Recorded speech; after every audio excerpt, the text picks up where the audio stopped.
I'm actually talking this time. We're going to be doing some Monster Hunter today. Before we get into it, just a few quick reminders. GDQ 2025 will be live from Pittsburgh, Pennsylvania from January 5th through 12th. Registration and hotel bookings are open now. You can go visit gamesdonequick.com and check the GDQ 2025 important dates section to learn more. Also, the GDQ 2025 games list is out now. You can go to gamesdonequick.com/games to check it out and let us know what you're most excited to see. With all of that said, we've got Monster Hunter here. I'll hand it over to our winner here. Thank you so much, Church. And hello, everybody. My name is Jal Bagel, and I speedrun Monster Hunter games. Today, I'm going to be showing off to you my favorite and longest running speedrun now. First speedrun I ever learned, Monster Hunter World 0%. We call it 0% because that's the last monster that we fight in the run. Traditionally, it's how Monster Hunter games have always been kind of named, but it's synonymous to any percent. And yeah, I mean, we're going to be talking about a bunch about this game as we get started. I do have to create a character here really quick, right? New file, new character. So we're just going to try to get ourselves our teal pompadour, which is my long-standing tradition, and then also a little cursed cat. You may notice immediately, too, I get to skip cutscenes. We are playing on PC, so we do have a mod that allows us to skip those. Cuts out about an hour and 3 minutes of real time in the entire speedrun, and then also for the leaderboards, we have a load remover. So it puts everyone on a nice little same battleground, right? Let's get ourselves a little cursed cat here. We have this amazing randomized feature, and we can get some either like some really blessed, great looking cats or absolutely cursed abomination creatures. So hopefully we get one. Hopefully we get one soon. I think the longest I've sat here randomizing before is probably like 8 minutes. So hopefully that's not going to happen. Any second now, one of these will be a color. You know what? That one's close enough. All right, we'll take that one. And that's going to be our cat hotfix. Unfortunately, we don't see the cat much. We'll only see him a little bit. But time's going to start here in a second. I'll count us down just once I click yes here. And we're going to be talking a ton about this video game. So on go, 3, 2, 1, go. So, Monster Hunter World, you guys may have seen this game before, came out in 2018. It's on Xbox, PlayStation, and PC. We're playing on PC like I talked about before, so we have this neat little cutscene skip mod. Monster Hunter is exactly what it sounds like. It is an action-adventure RPG where you guessed it, hunt monsters. It's fantastic. If you've never played a Monster Hunter game, they play a lot like Souls games, but with more, whimsy and action-adventure. I can't do the dark fantasy Souls-like games. They give me too much anxiety. So I love this game. There are 14 weapons, 14 weapon categories, I should say, in the game. We're going to be using 2 of them throughout this run. So it actually puts us into a special category of the leaderboard called multi-weapon. You may also notice that I'm wearing this really obnoxiously blue armor. That armor is called the Guardian set. It was added after the fact to the game when the Iceborn DLC, that's the Master Rank section of the game, came out. You may have seen, I think I ran it like a year ago on a hotfix. You may have seen that then. But the Master Rank portion of the game adds a ton more to it, including some items that we call add-ons, right? They are additional items that were added to the game after the game came out, and it actually changed how we speedrun. So one of the more notable things is the the Guardian armor, and then also the Defender weapon. Those weapons are really, really good, and because of that, they have their own category. And we're running that category today. Just makes things a lot more consistent. It allows us to script out fights, just like you may be familiar with in Souls-like games where they can perform specific actions, use specific buffs, and defeat a boss in a very specific way. We're going to do pretty much the exact same thing here, but with Monster Hunter. So it's actually really cool because this run traditionally used to be like over 4.5, 5 hours long. And now we're looking at about 2 hours and 40 minutes of real time, which is very, very cool. I'm going to try to go a lot faster than that too. That's a very safe estimate, but we're gonna try to go a lot faster than that. Stories wise though, I mean, it's exactly what it sounds like. It's Monster Hunter. We're exploring a brand new world, and that gigantic mountain of a monster is called Zora Madros, and it just wrecked our ship. So now we are in the kind of like pseudo tutorial section, right? this is the ancient forest, or at least a limited part of it, and the girl in yellow is the handler. So she's going to be showing us around the ancient forest while we try to get over to, well, that boat that you see in the horizon. That's going to be our hub area. It's a city called Astera. But the game's going to introduce to us a couple of new mechanics that were introduced in this generation of the game. Like I said, this came out in 2018. This was the first mainline game of the 5th generation of Monster Hunter. The other one being kind of like the mobile development team. 5th generation would be Monster Hunter Rise and Sunbreak. You may have heard of that one too. This was the main series, development team. So we have a couple new mechanics. The first one that we're going to be introduced to is stealth. Stealth is actually super strong for us in scripting in the speedrun, especially later in the game when monsters have more health. And so we either have to like interrupt their AI or change their AI to get better fight scripts. And so we'll talk more about those moments when they happen. But just really quick, we're going to come and crouch in this bush and hide from these Jagras. And we're going to wait for the handler to tell us it's okay to move. Quick little sequence there to get in and out of stealth. And I'm going to change some settings for myself here. This is just what I like to generally play the game on these settings. Nothing's really like speedrun relevant other than this right here. We are playing the game at 144 FPS, but I'm going to have to change that later. We'll talk about more then. And I also turned autosave off. We're on manual save now. Every save just loses a little bit of time. So we're just going to make sure that we don't do that. The next mechanic the game introduces us to is track gathering. This game is really unique in that it is a living ecosystem, which is really, really cool, right? And so you can go and explore an area and pick up evidence of monsters that are in the locale. So like you see this glowing green footprint on the floor. I could go interact with that, collect the research, and it would tell me more about the monster. We don't need to do that, fortunately, except for 4 parts in the run. I'm going to sound like a broken record. We'll talk about it more then. But until then, just know that track gathering is a thing, and eventually we are going to have to do it. Coming up to the end of our Ancient Forest little tutorial here, this character that jumped in the back of that big green lizard, that is the field team leader, also known as Matt Mercer. We used to run this game in English, and it's very obvious that that is voice acted by Matt Mercer in the English. But we're actually playing in the Monster Hunter language. And there's a couple of reasons for that. One, it's fast, right? Classic speedrunner meme. Why do you do that? Well, it's faster. and it actually is. It ends up saving like I think close to a minute, 40-ish seconds. I'm not too good with remembering the numbers. But that's one of the reasons why we run the Monster Hunter language. The other reason is that it's the best language. But yeah, this is Astera. We've done it. We've made it to our brand new, well, the city in the new world. I've always liked the aesthetic of Astera. There's a ton of different services in here that we're going to get introduced to throughout the run, and that's what this kind of sequence is right now. Field team leader FTL, he's kind of guiding us around, and you'll notice when we're close to him, we can only walk.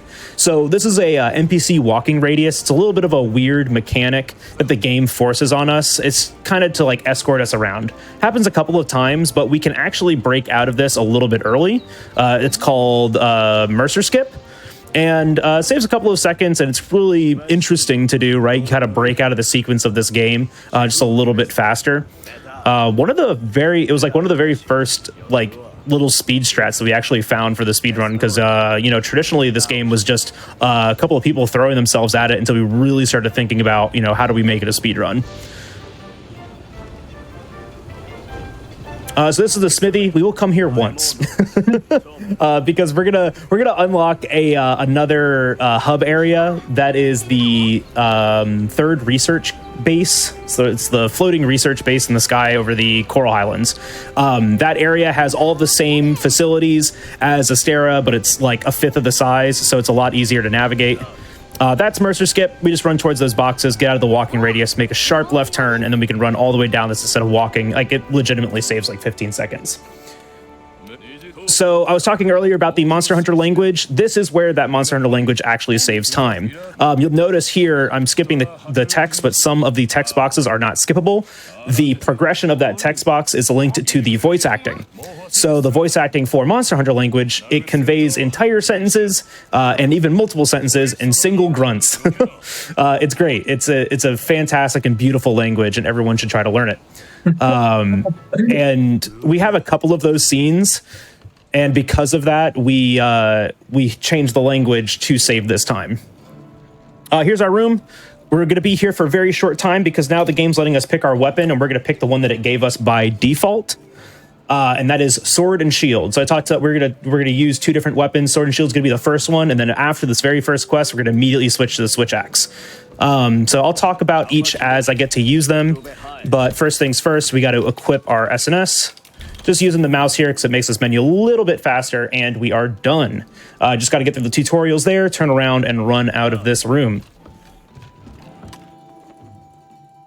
You might hear me every now and then slam my finger on my keyboard. I'm actually holding the space button because mashing is done by holding space and mashing both X and circle on the controller, A and B if you're a Xbox person. I'm a PlayStation controller guy. Feel free to have that argument in chat. But holding the space bar gives an extra input for the game to read, and then 144 frames is making that input being read faster, if that makes sense. And then we alternate mashing X and circle. There's like a little bit of a cadence between them because your first input finishes the text box and the second input clears it.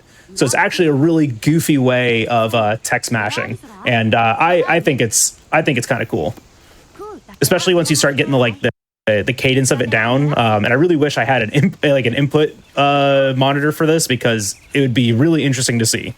Fortunately, we do not have that, and I do not have that. This is our first quest of the run. This is Jagras of the Ancient Forest. Our goal here is to slay 7 Jagras, the little green lizards that we were hiding from earlier. So we're going to do that in kind of a unique way. We're going to take advantage of transitioning AI. So transitioning is when monsters move from one area to another. All the areas are named and numbered, and so when they move from one to another, it's a transition. And the AI is designed in a way for them to stay in those areas. First things first, we're going to pull out our sword and shield and use the Slinger Burst. This was introduced with the Master Rank DLC Iceborn as well. It's a Master Rank tool, so it absolutely shreds through stuff in low rank. We're going to put those bombs on the ground to make little campfires, and then just PR right here. This is Perfect Rush. You'll see us use that attack all the time, and we are done. So you'll see that the Jagras, when we slayed those first 3 out there, they started to move inside of that cave, and they ran into those little fires on the ground and were slayed by them. Because we only hunted 5 of them. Really quick, just changing some auto crafting settings there to make this movement a lot easier. And you'll notice too, we're in an end quest timer, right? There's a little thing at the top of the screen that says timer. It's been counting down from 60 seconds. It's now down to about 40 seconds remaining. After every quest objective, we're going to have this timer. And we want to make sure this timer is as low as possible. To do that, we capture monsters instead of slaying them, right? Hunting them to 0 HP. Capturing is achieved with all of this material that I'm picking up right now, these sleep herbs and parashrooms, and then also using a trap tool, which we're going to be picking up one here in a second. But all of these items that we're picking up all have a purpose. I will use every single one of them, and we're going to be gathering a ton throughout it, so I'll do my best to kind of explain why we're grabbing things. But the biggest thing to remember why we grab things is because we are going to trap. I'm going to sell all that there and make sure I don't save. Every save loses like 7 seconds or like 5 seconds. It's kind of unfortunate. So we just don't ever want to do that. And next we got to go and talk to the smithy. But before we go and do that, we're going to do some shopping. Here are those trap tools that I was talking about. Just want to make sure we get 2 of those, and we're going to start using those for our traps. So there are 2 types of traps. There are shock traps, and there are pitfall traps, and we'll use them for different reasons in different situations. But for the most part, we're going to capture all of our monsters with shock traps. And it'll be evident why once we start using them, but they pretty much get set a lot faster. They just have a shorter duration. So now we're going to craft our defender weapon. We're going to go over here to switch axe and make the Defender switch axe. So what makes this weapon really good? Well, for one, it takes 1 iron ore to craft it. That's just really cool, and the game gives you 2. It also has a raw attack value equal to the 4th level upgrade of either the iron or the bone switch axe. 4th level. That's about an hour. Like, we could get to that about an hour into this game. We just get it now using the Defender weapon. So you can already see why this is such a powerful tool in the speedrun. On top of that, it has a blast status ailment. That pretty much just means every now and then the weapon explodes, which is pretty cool. And that explosion does a fixed amount of damage to the monster, which is a ton, and can either really help or really harm some of our scripting. This next quest is the Kestodon Kerfuffle, where we have to slay, I believe it's 8 Kestodon total. Yeah, 8. And so there's 2 groups, a group of 3 and a group of 5. Ideally, there we go, we got a good blast proc there. Ideally, we get a blast proc to help clue these out a little bit quick, but that was a little slow. That's okay. We usually try to do it in like 2 attacks. I see comments saying defender gear is cheating. And to that I say, Capcom made gear for us to speedrun the game, and therefore we will use it in a speedrun. Whatever you do in your casual files, whatever you do, I'm going to use it in the speedrun because it's a lot more fun. But to also put it out there, we do have a category that does not allow it. It's called no add-ons, of which I do have the world record for right now, and it's about 40 minutes slower than with the Defender armor and Defender weapon and Guardian armor. So if you want to see it, it's out there. You can definitely go and find it. And I definitely recommend that you do. For a marathon setting, though, this is much more enjoyable to share. All right, Kestodon Kerfuffle is over. Now we're going to move into our next quest. It's the only time this actually kind of happens. I really like how this happens, right? We move from one quest immediately into the next. And I've always liked that about this hunt. This is Great Jagras. It's like those green lizards, but a lot bigger. We are going to capture him. This is our first large monster. Our first large monster hunt. So we can actually capture this monster. So we only get a 20-second quest timer instead of a 60-second one. So every time that we capture a monster, we're at a minimum saving 40 seconds. And then on top of that, the monster only needs to be hunted to 30% health rather than 0%. Right? So you can see how much time capturing will save overall. Ooh, good movement there.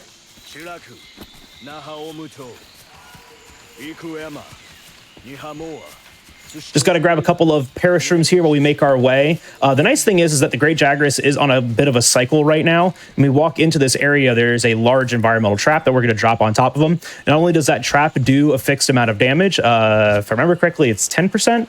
Could be remembering wrong.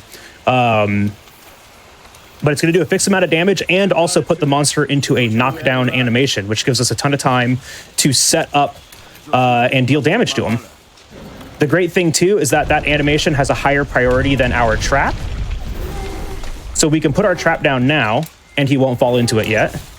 Walk around, and then start attacking.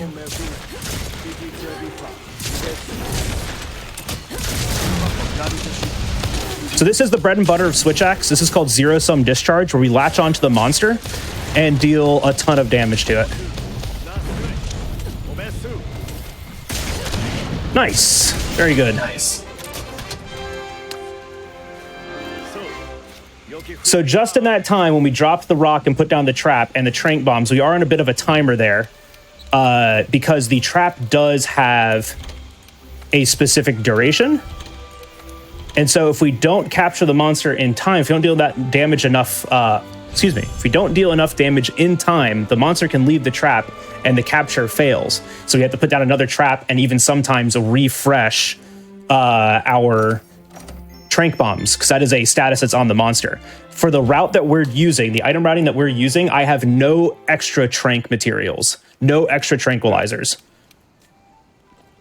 So I will be playing very smartly. And the best way that I do that is just knowing what my script is. I probably won't explain the scripts too much. I'll let you guys watch them. Some of them are really hard to do. And I really do have to pay attention during them. So I'll probably just let you guys see them. I think that's much more interesting anyways. And then, we'll talk about it a little bit afterwards. But up next is our first assigned expedition. Expeditions are unique. They're kind of like quests, but there's no quest target, and monsters kind of randomly spawn and despawn from the area. You can hunt indefinitely in these. These were instances that were introduced to Monster Hunter World, and I think they're some of like the most interesting content in the game, right? Because you just come to a locale and just hunt for as long as you want, get the materials that you want, find whatever monsters randomly spawn, right? And then leave when you feel like it. And I always found that really interesting. But every now and then we're going to have an assigned version of one of these. And we say assigned because it's fixed status everywhere. What monsters appear here, what goals we have to reach, everything is... nothing is RNG. So in here, we need to unlock a new campsite, and then after that, immediately hunt a Kuliaku. And Kuliaku is very interesting. We actually have this one flash pod specifically for him. It's just for him. It's got his name on it. It's his and his alone. Kuliaku has very interesting AI. When he is flashed, he doesn't do anything. He stands perfectly still. Unlike other monsters that will wildly and blindly attack, Kuliaku's just like, if I can't see, I'm vibing. Just gonna hang out and exist. Excuse me.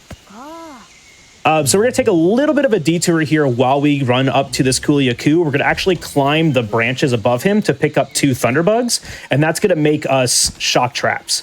And we need shock traps to capture him here and also for the next quest.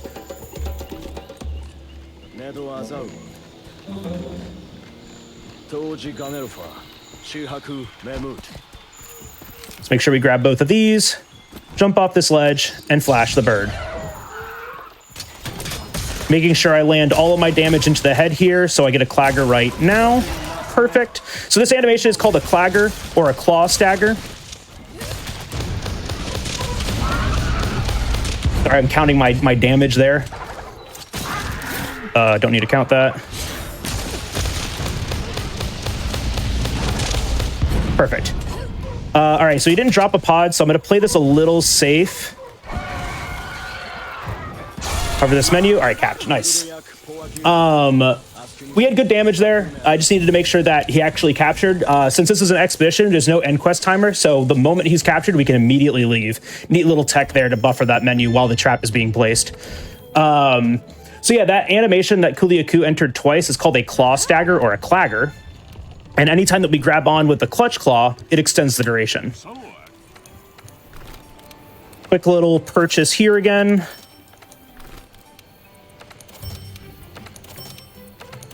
Buying more materials for the rest of this segment of the run.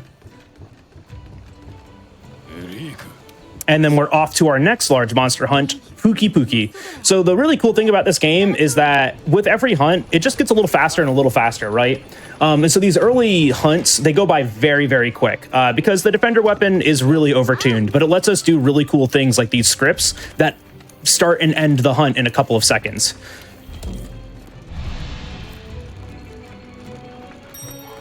So next is the Pookie Pookie. There's a little bit of RNG with this one. It's a 50-50 chance that an Anjanath is here. We really don't want him to be here because if he is, we just lose 30 seconds trying to repel him first before we start the fight. Sometimes I get lucky and he's not. Sometimes I get unlucky and he is. And you can lose like upwards of a minute here if things just do not cooperate. So we'll just see what kind of RNG we got here and take it easy. Take it nice and steady. So double checking, doesn't look like he's here. And Pookie did not respond to that pod. And of course I get the wrong spot. And one tap roared off. Let's just get one more in here. All right, a little bit of a scuffed opener, but we're gonna run it. So we want to get a double tap in there into the wall bang. because it's going to put Pookie on the ground, and also it's going to make him enrage roar right here. That's also going to put him into an eating animation. He's going to go and try to eat some pods here. And so we want this to happen now because we can cancel this animation with another Clagger. Just like that. And then we're going to get right back on and do our last ZSD here.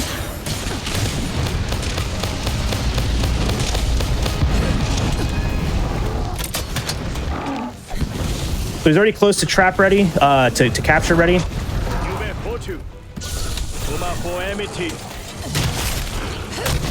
Beautiful. Not bad, not bad. Just a little bit of a rough opener, but besides that, all good. Just taking the time to set up the rest of my radial menu here. You've seen me open it a couple of times. This is a great way for me to craft materials while out in an area, or check how much of an item I have. You'll see me open that thing all the time and do crafting, or just like check the amounts of materials that I have constantly. So it's a nice little tool to have. We did get one Pookie sack there. That's good. It's a nice little backup for the very last quest of the game. But we will have to fight a high rank Pookie, and we'll want his sack then. All right. I have a quick poll to ask everyone in chat. What is the best kind of quest? Other than the next quest that we're doing. It's literally called the best kind of quest. What's the best kind of quest in a speed run? What is the best kind of level in any speed run ever? Also, just a little fun fact, I can't skip this cutscene. We don't let ourselves skip this cutscene. If you skip this cutscene for whatever reason, the game soft locks. Oh, jeez. So we don't do that. Yeah. So we don't do that. But this is a unique kind of quest. It is an escort mission. And that means we have a lot of downtime. So we have to escort this cart all the way around the Wildspire Waste. And while they're moving, because we only have to be with them at specific times, we're going to go and do a bunch of gathering. And so a lot of what I gather here ends up being like 60 or 70% of the materials that I use in the entire run. So we're going to spend some time running around the Wildspire Waste gathering materials. I'll try to explain what I'm using what for. But the thing that we gather the most here is mite seed items. So mite seeds are a little seed that we can eat to get a damage buff. I believe it's 10 raw for 3 minutes. I can never remember this, but 10 raw for 3 minutes. That raw amount of damage goes into our damage calculations, right? Just like any other game, it's an attack boost, right? We can make multiple types of items with those mite seeds, so that bonus continues to stack. So I've already gathered, I've got my mite seeds here, and I've also picked up a god bug. We're going to turn those into demon powder. And demon powder are real cool because it's the same bonus as a mite seed, but it's applied to me and the rest of my party, and it stacks with the mite seed. So why is that important? Some of the scripts in this game, just like other Souls-like games, like Elden Ring, or even some other RPGs and JRPGs, where you have to buff yourself before you start actually dealing damage, we need to have this attack buff to make sure that our strategy works. If we don't have that damage, the strategy doesn't work. So the routing is definitely designed around how many mite seeds can we reasonably get without losing a ton of time.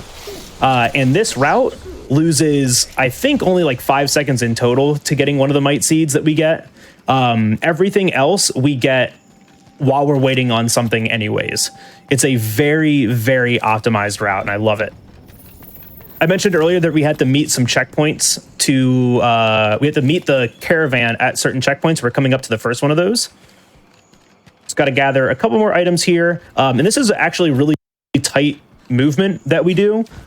This is a recent rerouting I did so we could get an extra set of mite seeds to cut out eating at the camp later. And we haven't done that yet, but we'll talk about it later.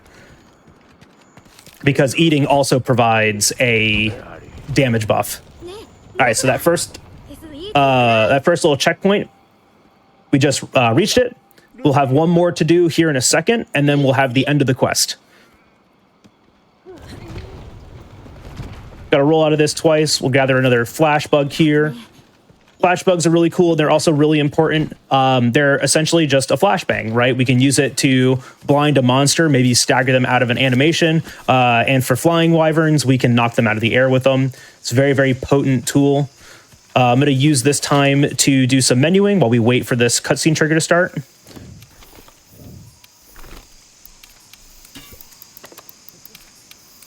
Just getting rid of some items that I don't need in my inventory. And now we just wait for the next cutscene trigger.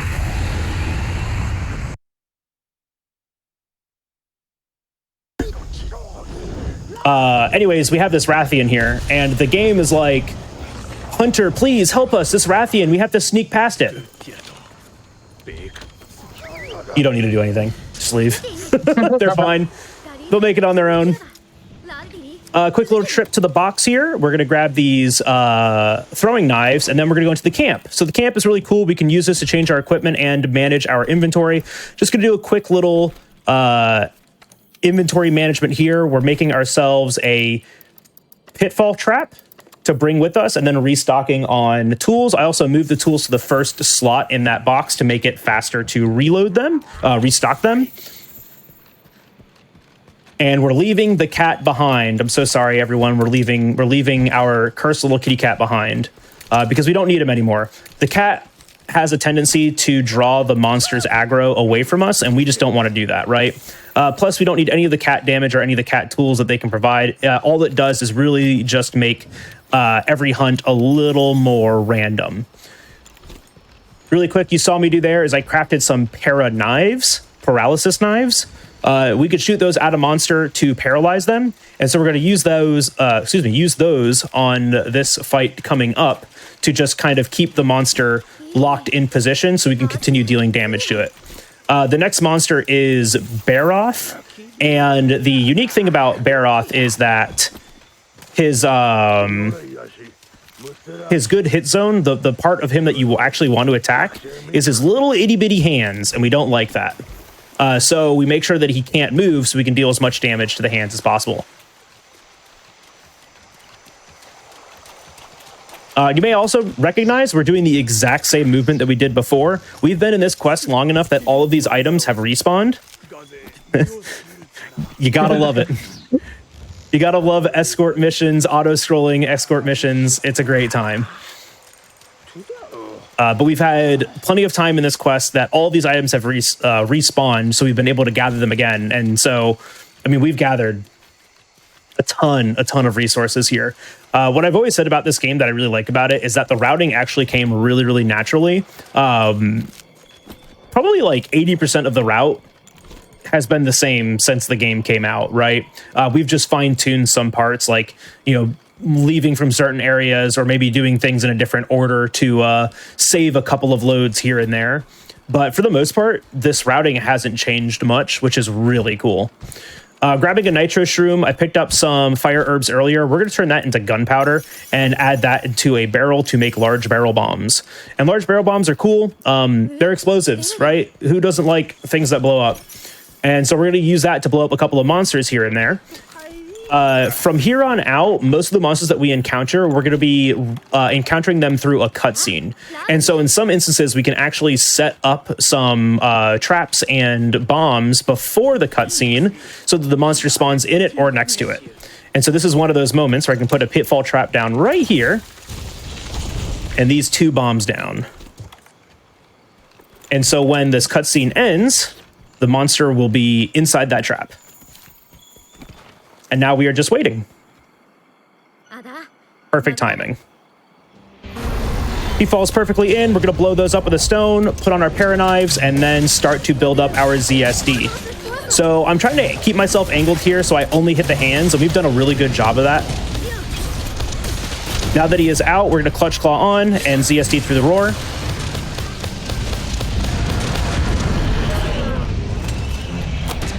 Unfortunately, we got the slow thing that can happen there.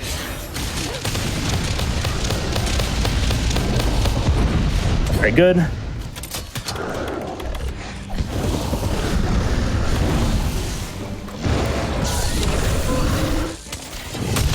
Nice. Perfect. Absolutely beautiful.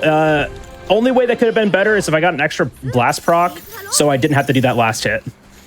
But that was still a very good Baroth. Grab these last 2 Thunderbugs here. Just wait for the end quest timer. So yeah, that's Baroth. So this quest and the next quest too, we have a chance to save about 7 seconds in total if we can get some extra Thunderbugs here. So we're just going to double check, and we did. We got 3 there. That's awesome. If we get 3 more in the next one, we save 7 seconds during Paolumu, which is great.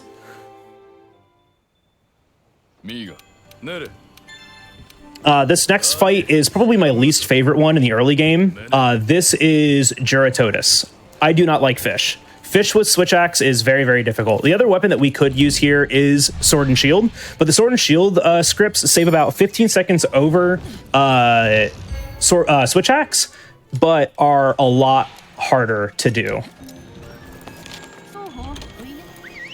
Quick fast travel over to this camp, and we are going to start working our way over to Juratotus. Making sure we grab this Bright Moss here for a wallbang opener, and then also one last Bitterbug here. So the unfortunate thing about this fight is that there is a small chance that we get a bad opener, because what we want to do here is we want to flash Juratotus after the cutscene. It's going to give us an opening to do a wallbang, but there's one attack that he can do where we can't flash him. All right, good, he didn't do it.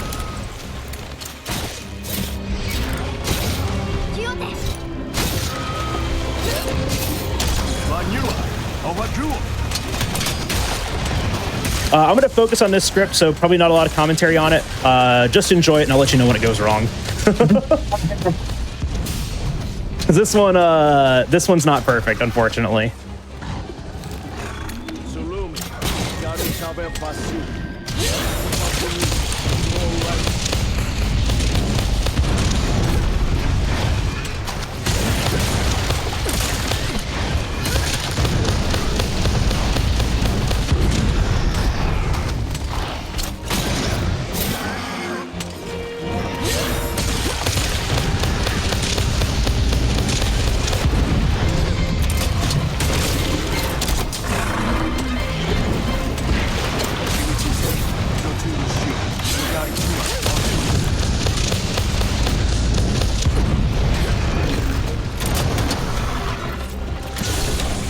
Unfortunately, he did the bad thing, but he's going to come right back around this way.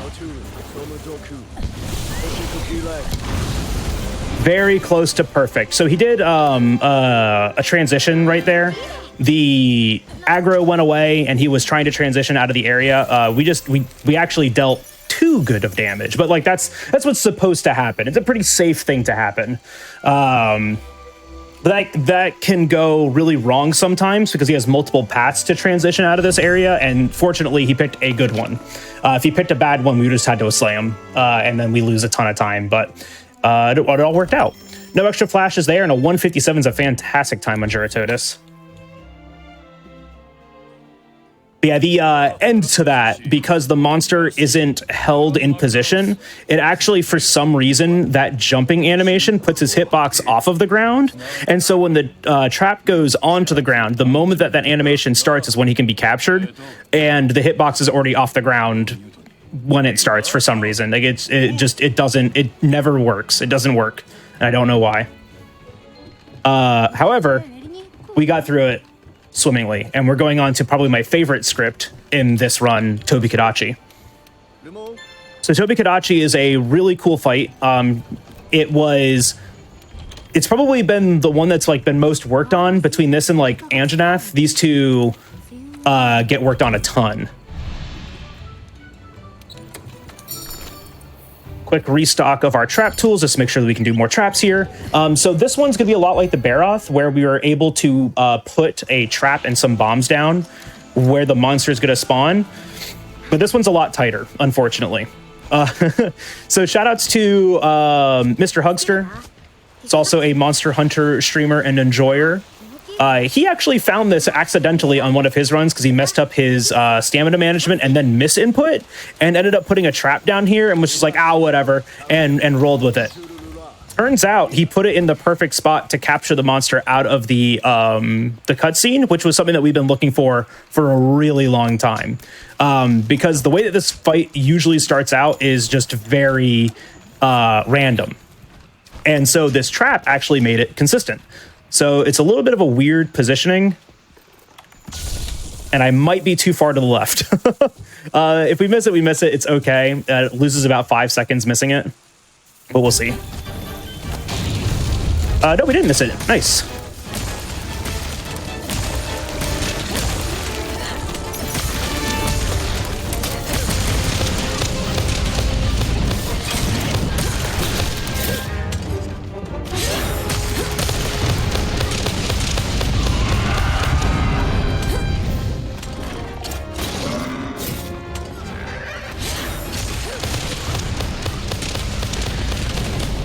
So last little bit of RNG. Dang, he jumped into the tree.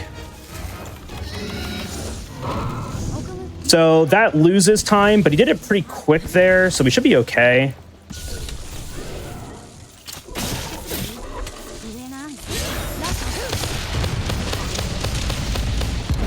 Nice. All right, and that's Tobi Kadachi.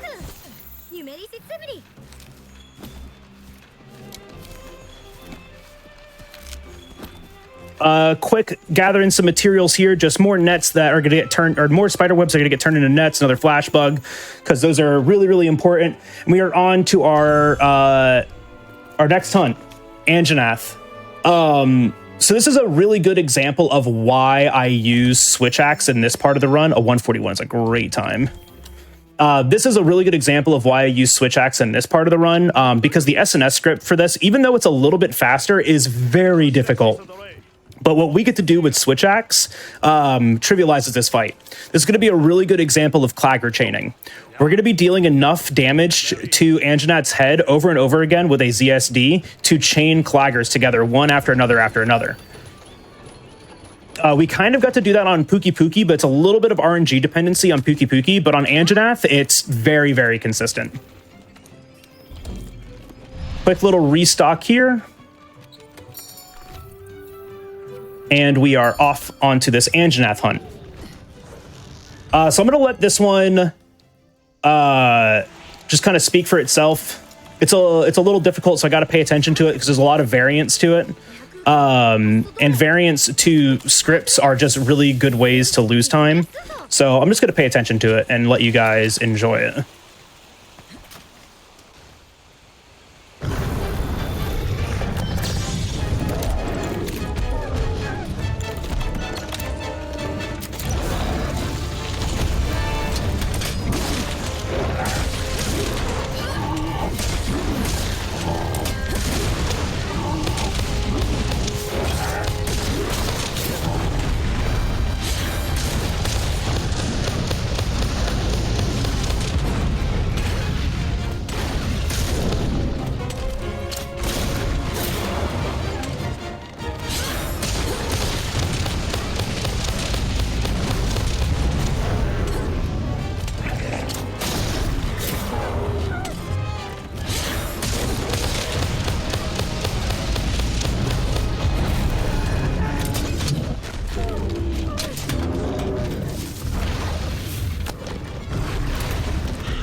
Nice. All right, cool.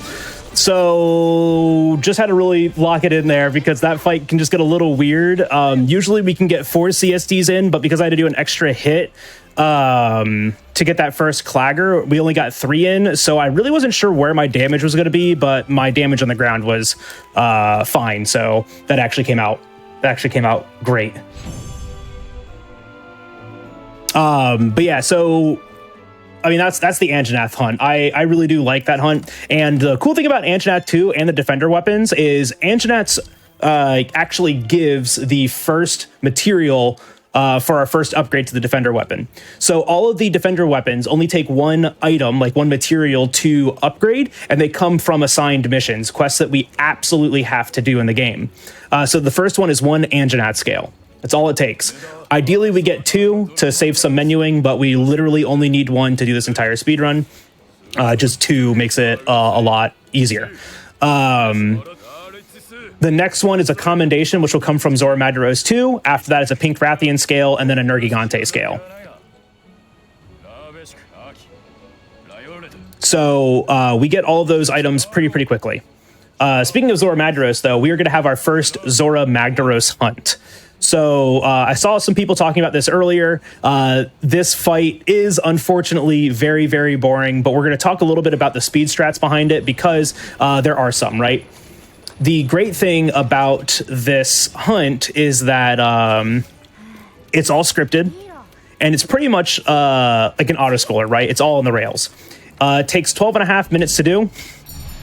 That's the fastest you can do it. I think a 1224 is the fastest recorded that we have. It's like a 1220X. But it's a little mind numbing, but the speed strats behind it are pretty cool.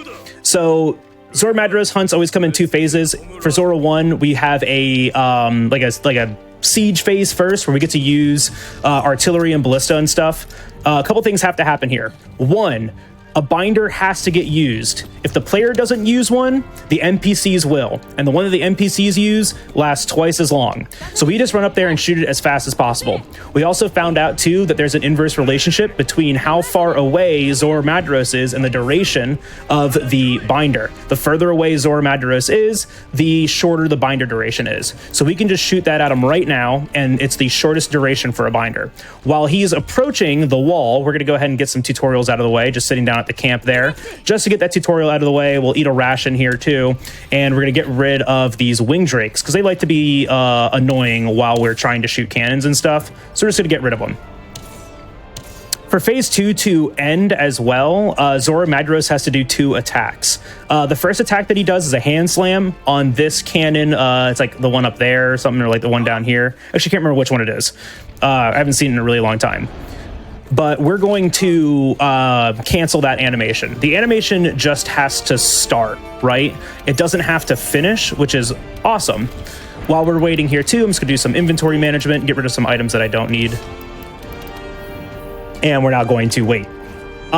So the great thing is that the game counts an animation that starts as an animation that has been completed. So we can cancel the animation by staggering him out of it by using damage from the cannon here. The 4th cannonball will stagger him out of the animation and progress him to the next one. So the idea is to line up our cannon fire so the 4th one staggers him out of it as fast as possible. There is a much faster way to do this. I don't do it because missing that stagger loses like 2 minutes, and I'm not about that life. So we're just going to wait for what I like to call Big Steppy. There's Big Steppy, and we fire that, and we're going to put on a Ghillie Mantle.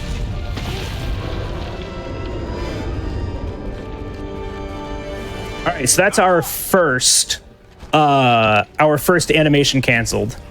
The next one is a fireball animation that hits like that person up there, little green dot. I think it hits him.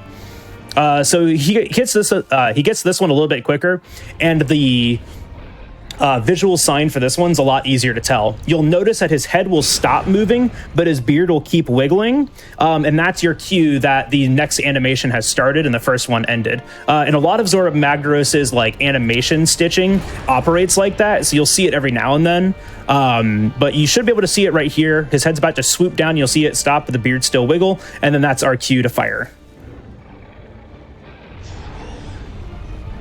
Right there. Make sure we dodge this wing drake. Up next, we have to get a chest flinch and then a chest break. Or excuse me, I think this is the break. Yep, that one's the break, and then we're gonna get a chest flinch here. So the flinch is actually super important. It saves like 15 seconds for some reason if we flinch it at the right time versus at the wrong time. Oh, I waited a little too long there. 1, 2, 3, 4, 5, 6, 7. That's okay, he's in a good spot still. So next up, I just shot 7 ballista into his chest. You want to shoot 12 total, and that's going to queue up a stagger to cancel his roar animation, which saves 5 seconds. I was trying to make sure I didn't get hit by the birds there, so I was a little slow to that. But yeah, all of this phase 1 for Zor Madros is just about canceling animations and pushing his positioning around. 1, 2, 3, 4, 5. Perfect. So a similar thing here is going to happen when he's transitioning from one animation to the next. When the roar animation starts, you'll see his body like hard stutter, and then that's when we're going to stagger him.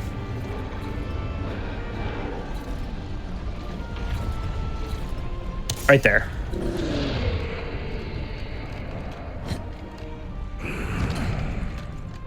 All right, and that's Zor Madros phase 1.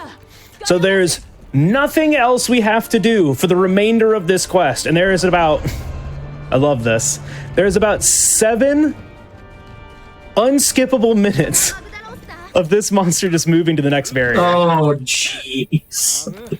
Yeah, it's great. It's great. This game's great. But we're gonna use that time to manage some inventory here. Oh, whoops, I didn't mean to do that. And I'm also gonna do some crafting. So we're gonna make some mega nutrients. Later those are gonna become max potions. I'm gonna make 2 pitfall traps. One of those is gonna go into my inventory. One of them is gonna stay in the box. And then we're just going to restock on a couple of other items here, like the barrels and the small barrel bombs as well. Yep, my item management looks good there. And then the last thing I'm going to do is just sell until I have 36,000 Zenny. Between the 36,000 Zenny and then the quest that we will complete between now and Zora 2, that will give us enough money to buy a power charm, which is just a flat increase to our damage. Great. Yeah, right now is a great time for nap time, guys. Like, this is peak Snora Napteros hours. Now's a great time for nap time. The game just has a built-in break 1 hour in. It's awesome. Actually, less than an hour in. But it's awesome. Just a little built-in break.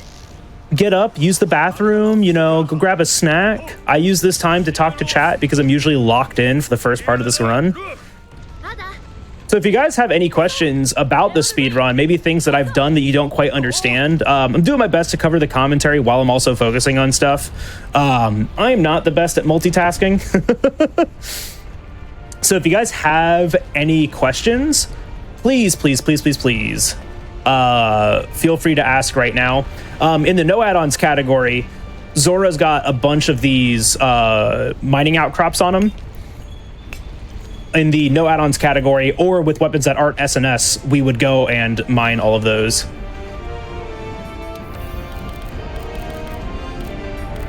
Why am I... There we go. Pop star dance, that's what we want.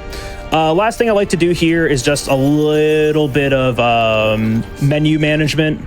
Like to customize my item bar here.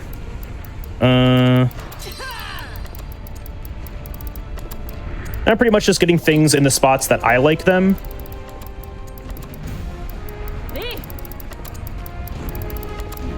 Oh, looks good. Has Bo been properly sequestered? Oh, for this? No. He's on the floor sitting in his little blanket, but he could absolutely be a little menace right now. For those of you that don't know, Bo is my 4-year-old little brown kitty cat who likes to get up onto the desk and stand in front of my monitor while I'm doing speedruns. One question, new Monster Hunter game, when and will they scuff multiplayer as bad as in Worlds? Oh man, I hope not, because yeah, the multiplayer speedrun for this game is a little scuffed. They acknowledged it for the next game, but the next game is Monster Hunter Wilds. It comes out February 28th. So mark your calendars, February 28th, 2025. You mark your calendars. But yeah, so we have a little bit of downtime here, so Yeah, there is a category without Defender. It's about 45 minutes slower, and that was a incredibly unoptimized PB that I got. So I think I could get it within 40 minutes pretty easily. I could talk about that a little bit more. Defender is the armor and equipment that I'm using right now. So this switch axe here, you see it's called the Defender Switch Axe 1. Defender weapons were added to the game. They were added to the game after the Iceborn DLC was released. The intent of the Defender weapons and then the Guardian armor that I'm using here, Guardian armor has high defensive skills and high defense values. It's a very comfortable gear to use throughout a playthrough. You got things like the Health Boost 3, Divine Blessing 3. Divine Blessing, if you get hit, sometimes you don't take all that damage. And it's got other just very comfortable skills on them, including Marathon Runner, which is actually really speedrunner friendly because it helps manage our stamina. So they added this equipment and then these weapons, which these weapons are better than most of the other things that you can get in the run. And by the time we have the last upgrade, which we do get in the speed run, we have the best weapon that's in the base game experience, right? That's the low rank and high rank versions of the game. We will have the best weapon by the end of the speed run. So that's what the Defender armor or the Guardian armor Defender weapons are. And they added them to the game to help people who were buying Iceborn on Iceborn's release get through low rank and high rank quickly. It removes the necessity to interact with the kind of like farming and upgrading systems in the game, which is exactly what we want for speedrunning, because those parts are really unfortunate, especially in the no add-ons, the category that does not allow Defender weapon and Guardian armor.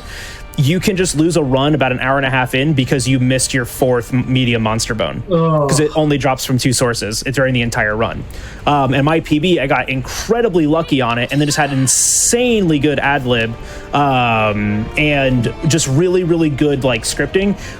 What's really cool is that even though it wasn't the Defender weapon, the bone sword and shield that I was using during that run could do the same scripts that I'm going to do here in a second with SNS. It was maybe short about 80 damage, which was very easy to like make up for at the very end and ad lib for. But yeah, it's the Defender weapon and the Guardian armor really just kind of like streamline this game, especially for a marathon showing, because we can kind of do the same thing without it. It's just RNG dependent.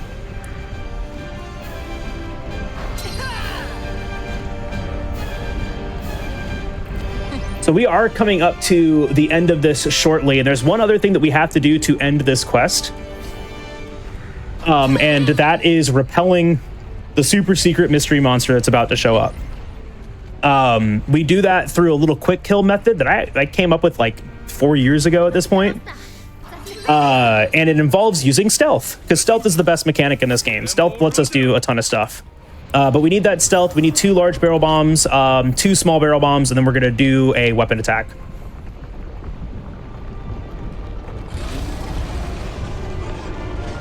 So now that Zora Madros has reached the 2nd barrier, the NPCs are going to shoot another binder. We're going to use that animation to fall off of Zora Magdaros and kind of like reset ourselves on his back. It's consistent positioning so we can set up these barrel bombs. Just makes this a little bit easier. You can actually do it without doing this, but this is more fun. So we fall on Zora's neck, and we're going to run over here to this little rock. We're going to put down 2 bombs. It's going to reset our position on the back of the monster again. And whoa, what's that up in the sky? It's a bird, it's a plane, it's an Gigante, and we're going to see him a bunch. So we want to repel this guy as fast as possible, and we're going to do this just by putting down 2 bombs and then doing a draw attack. 1, 2, draw attack. And we are done. Pop star dance for style. All right, and that's Zora Magdaros 1. 2 seconds slow there. That's A-okay, though. On to the second half of low rank. So this section of the game is called the Colossal Task. It's named after the Zora Magdaros 2 quest, a colossal task. And this is actually, I think, one of the hardest sections of the game to perform well, right? It's 6 fights back to back that have some of the most challenging scripting to do. And it starts off with, in my opinion, the hardest claw uppercut in the game. So we're about to switch off of our weapon here from Switch Axe to Sword and Shield, and that's mostly because Sword and Shield is a powerhouse of a weapon. It is faster for the section of the speedrun that we have just completed, the low rank section up to Zora 1. It is faster in that section. You would normally switch to it during the Baroth quest and use it on the remainder of the hunts. But I like to use Switch Axe on low rank Anjanath. So I will be switching to SNS here. But SNS is a powerhouse of a weapon. If you've never used it before, it has an attack that's called Perfect Rush. And we saw a little bit of it on the Joggers of the Ancient Forest quest, where I used it briefly to slay the last Jagras of that quest. And then we didn't really see it again after that. You're going to see it a ton, though, in all of these scripts. We can use the tools in the game to set up the monster in a way that we will be able to use Perfect Rush over and over and over again in some capacity. We can fit a Perfect Rush in off of a Clagger. We can fit Perfect Rushes in off of KOs, which the weapon can do. We can fit Perfect Rushes in on wall bangs, on traps, everything. And we're going to use Perfect Rush like crazy. The best way that I have explained this weapon is that it is melee heavy bowgun. It does a ton of damage. Does a ton of damage. So really quick, this is the research base. This is that area that I was talking about that we will be using anytime that we need to do something in Astera. We're just going to do it here instead because we can. And it's, like I said, it's a fifth of the size of Astera. It has all the same facilities. We can upgrade, we can shop, we can talk to the handler, and that's the most important one. Because getting to the handler in Astera is a pain. But before we can do our next quest, we have to do an expedition to the Coral Highlands. And I absolutely love this locale. It's probably one of my favorite aesthetically, but one of my least favorite fighting in. We have to do 2 things while we're here. We have to spot a Zitzi Yaku, and we have to unlock a camp. I got 3 extra Thunderbugs in the early game, so we can actually skip our Thunderbug pick up here. That saves about 5 seconds, which is awesome. We didn't get the fun claw. So quick, spot that Zitzi, and we are on our way to the camp. There's no gathering between here and there. What's really cool is that the gathering route is really fleshed out. If we accidentally pick up 1 extra item, we mess up our item box inventory for the Legiana quest. So I need to be very careful about not accidentally picking up something, or else I'll have to drop it out of my inventory or use it up somewhere. And especially because we had to route out those nullberries to do this, and I am very much used to picking up those nullberries still. I do that on occasion. Little stamina management trick, let the slope start our slide so we can dodge there. And here is our camp. All right, so now that we have done that, we're going to go back to the research base and set up for the Paolumu quest. And Paolumu starts with a cutscene, so it has a very scripted opening. The only difficult part to it is what I was talking about. We have to do an attack with a claw uppercut, which is a very finicky hitbox. When the hitbox actually starts and where it actually hits is really hard to predict and control sometimes. So getting this claw uppercut cleanly is very difficult because this is not a very large monster. Really quick, we're going to come over to the smithy. Forge weapon, sword and shield. We're going to make our defender sword and shield and just immediately equip it. And then we're going to go ahead and make the bone chest. And then now that we are past Zora 1, we've done an Anjanath. We have an Anjanath scale. We can go ahead and make our first upgraded of the SNS as well. So the bone chest is actually really important. It gives us a single level of attack boost, which increases our raw damage by 3.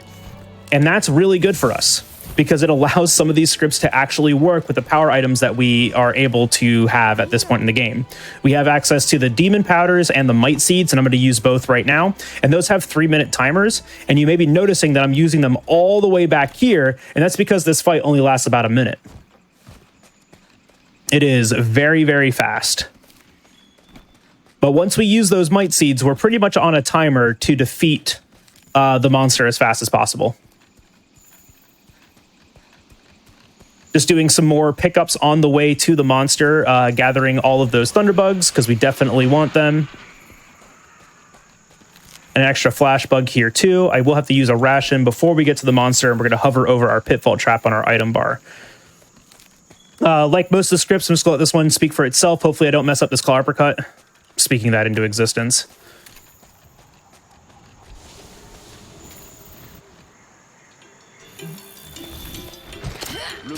All right, the first claw uppercut is done. Now we have to do the second one.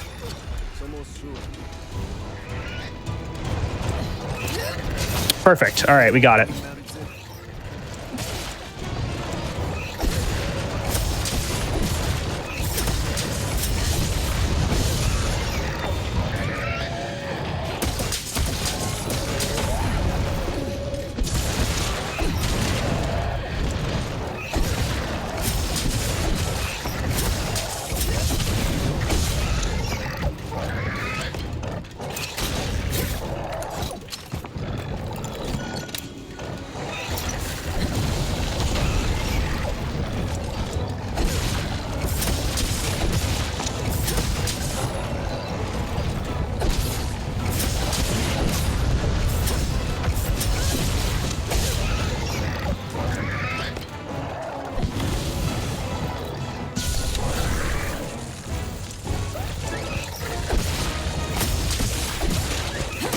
Very clean.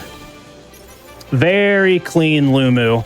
There was a couple of spots that I had a lot of hit stun from the flying birds. I don't remember their names.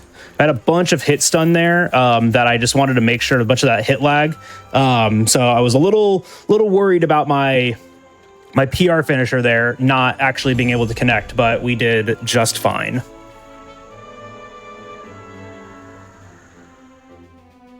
Just double checking for flash bugs here. Sometimes we get some extra flash bugs. We'll definitely want to take those. And we're off onto our next quest already. We're going to go into Radabon. And this one is an assigned expedition, but we will do the hunt in this quest.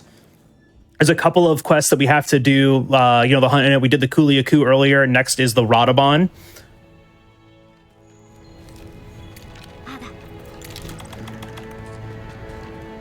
And this has a pretty interesting opener too. This opener is also has very tight timing and positioning involved with it. Very easy to mess up. So I'm just going to pay attention to this one as well. And we'll talk more about it afterwards.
All right, and it's done. So something that I haven't talked about yet, but I'm always looking out for. You saw those two red slinger ammos sitting on the ground, those like red stones on the ground. Those are called powerful slingers. And those can drop from the monster at specific HP thresholds too. I can use those as other indicators on whether or not a monster is capture ready for me or not. So they're a good backup indicator, as well as the heartbeat monitor that's on the monster icon, which is a lot harder to use. And then also just like the monster's behavior. But if I miss some damage and I'm not damage counting correctly, then the pods are the best way. Those powerful slinger ammos are the best way to really hone in on that.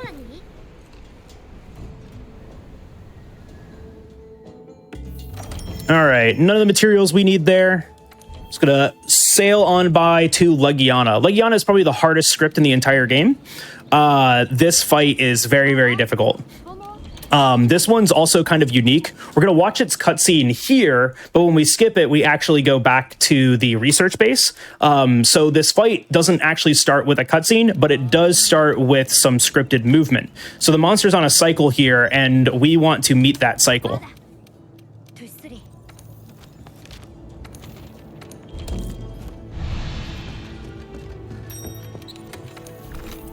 Quick little restock here. We want that pitfall trap. That was the one that we crafted earlier during Zora Madros 1. All right, so we're on a timer now. Everything that we do is very, very specific because we want to make sure that we have enough time when we get up to the area that we fight Legiana that we can set up a bomb and clutch claw onto it to wallbang. So we're going to be doing some things to help enable that. I picked up poison knives so we can poison Legiana. It only takes one knife to poison her. So that's a little bit of extra damage that we get during the fight since it is just like a passive tick. Gonna grab some extra thunderbugs too while we're here. These are not extra, actually. I say extra. We have one extra right now. And if at any point we use a extra shock trap, we no longer have an extra anymore, right? So the item routing here is very, very tight. I have one large barrel bomb to wallbang Legiana into. Just gives us some starting damage here, which is really nice. But the funny thing is we used to do 2 barrel bombs here, and you would think more damage is better, but it actually messed up when the monster would clagger or stagger for our script. So we just do 1 now. And this ends up being faster. So more damage is not always more better. So you can see Legiana is just now entering this area. We're going to go ahead and put down our barrel bomb and then wait for her to get down here.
All right.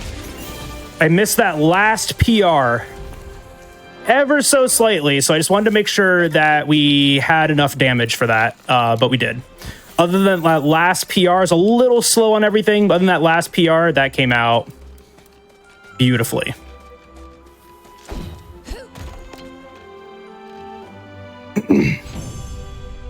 All right.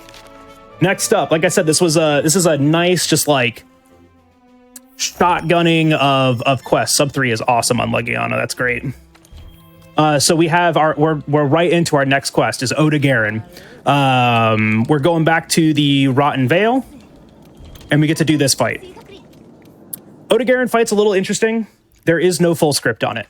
Unfortunately, we just have not found a way to lock this monster down the way that we need to. There is another runner, Greenspeed 18. He was supposed to join me tonight, but unfortunately couldn't. He is incredibly knowledgeable and amazing at this video game and comes up with a lot of the scripting for it. And he is just an absolute powerhouse when it comes to this game. he's been trying to figure out a script and has a much better strategy on this fight than I do. I am going to be doing the old ad-lib way,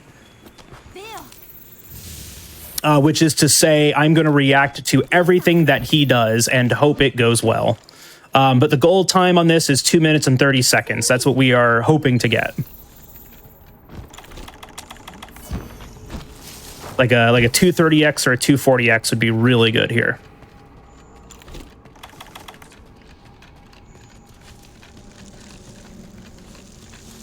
Making sure I don't get hit by these bugs. Sometimes they can hit you and it breaks your mantle, and that's no good because we need the mantle to start this opener. So shooting a pot on the ground there is going to give us some stealth AI, and then I'm just going to kind of like, I don't know, I'm gonna figure this one out.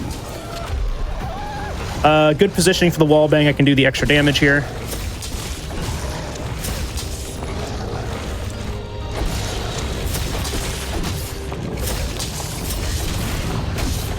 I missed the head just because of positioning mostly, so I don't get the clagger.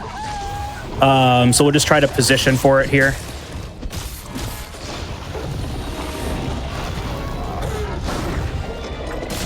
There we go. We want to be able to clutch claw on. We've already triple tapped the head during that clutch claw, so we've got a half tenderized from that. And now our weapon will give us the other half of that. Now we're gonna get the pseudo topple. There's a small opener to this, like opening to the pseudo topple where we can back hop this, and it gives us space to do a PR1. That is a really good leg break. That leg break usually does not happen there.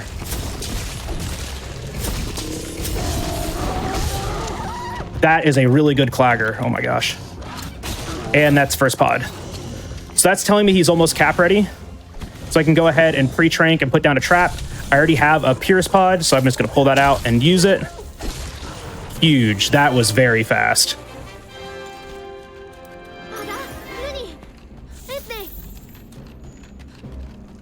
All right, we just got to gather 2 items here at the end. We want to grab this spider web and another mite seed. And we are going into probably the hardest, like, recognizable piece of tech in the game. This is called Expedition Los. Traditionally, we would hunt this Rathalos in its quest, but we actually found a way now. Wow, 230 exactly. That's awesome. We found a way now to hunt this Rathalos in its expedition. And before we couldn't do that because the Rathalos, after we skip its cutscene, after we watch the cutscene, it wants to just get up and fly around. But now we have a new strategy where we're going to use a pitfall trap and a flash to hold them in the area long enough for us to get back to it.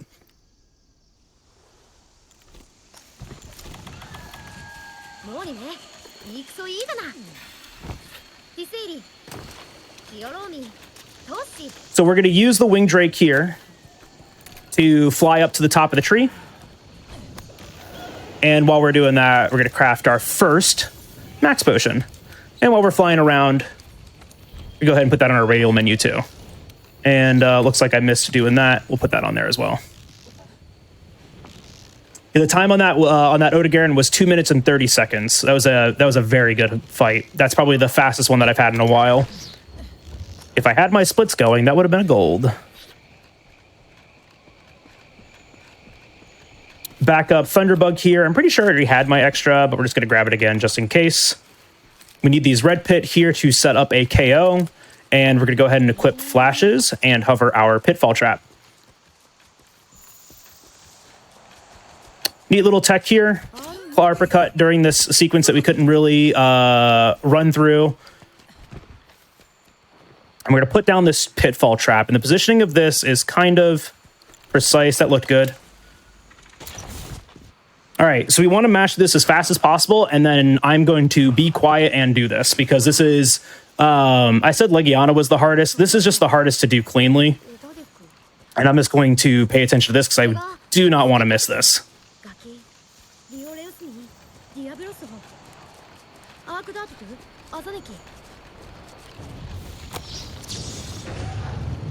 All right, the hard part is done.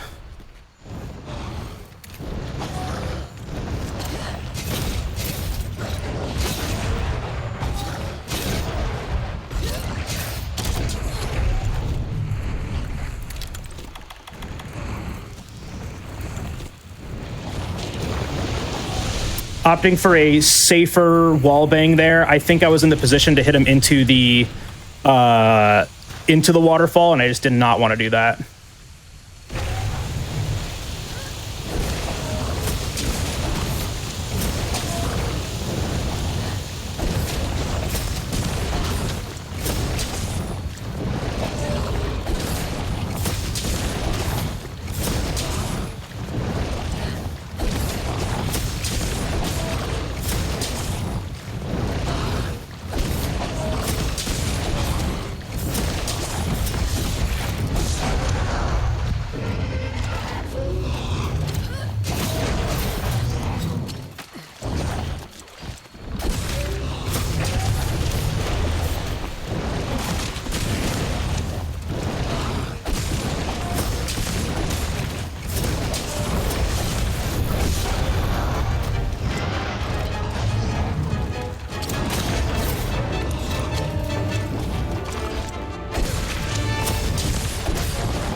All right, playing that a little safe there, doing an extra PR because I didn't see first pod yet. So just playing that a little bit safe. I wasn't, since I didn't get the tenderize before the waterfall, I just wanted to make sure that I had enough damage there, because not having the tenderize does mean we do a little less. All right. This is our last hunt of the Colossal Task section before Zora Madros 2. This is Diablos. And then we'll have another little bit of a breather. Like I say, like the cadence of this speed run is awesome, because like we've been go with these hunts, and then now we're gonna get a little bit of a breather when we come up to Zora Madros, which is, I mean, nice, because I know I need it. And we just restocked a bunch of resources. And now we have... Oh, wait, I don't want to do that yet. And now we have Diablos.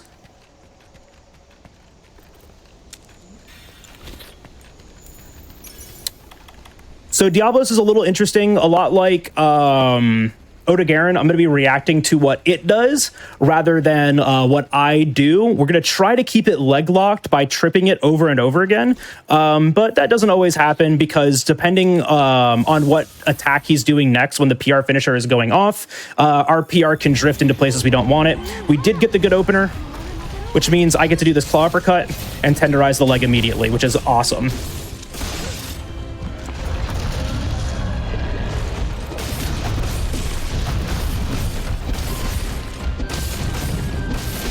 Great AI right there.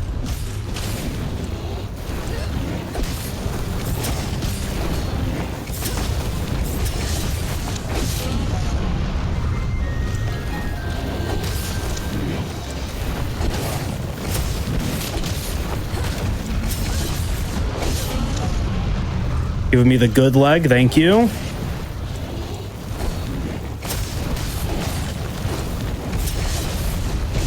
All right, digs happen and we can't do anything about them. That's why we have the screamer pods.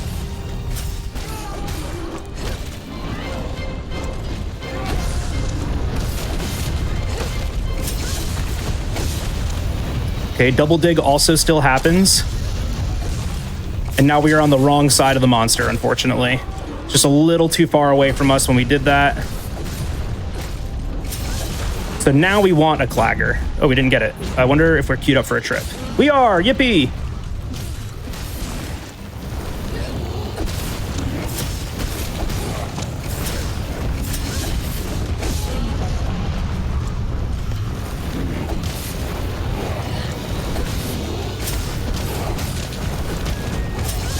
All right, first pod. Oh my gosh, that's perfect AI.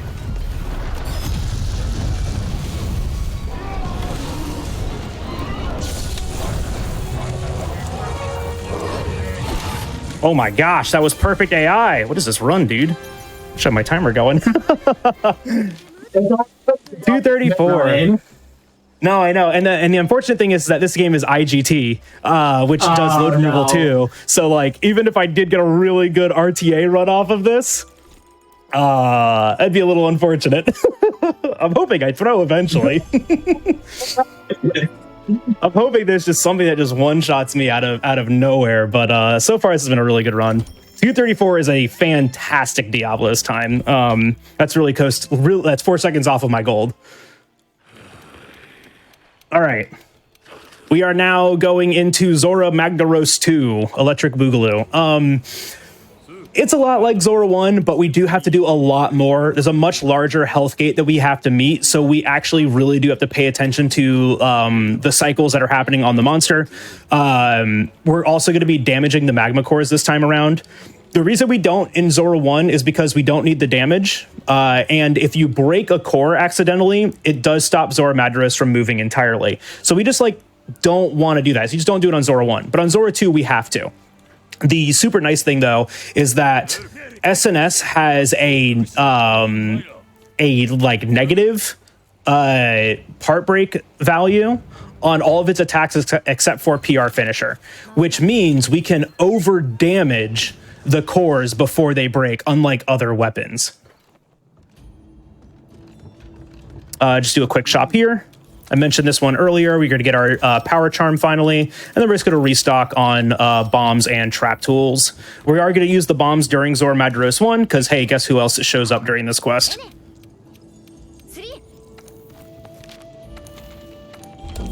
And we got to get rid of them again. But this time we have to do it with Flare.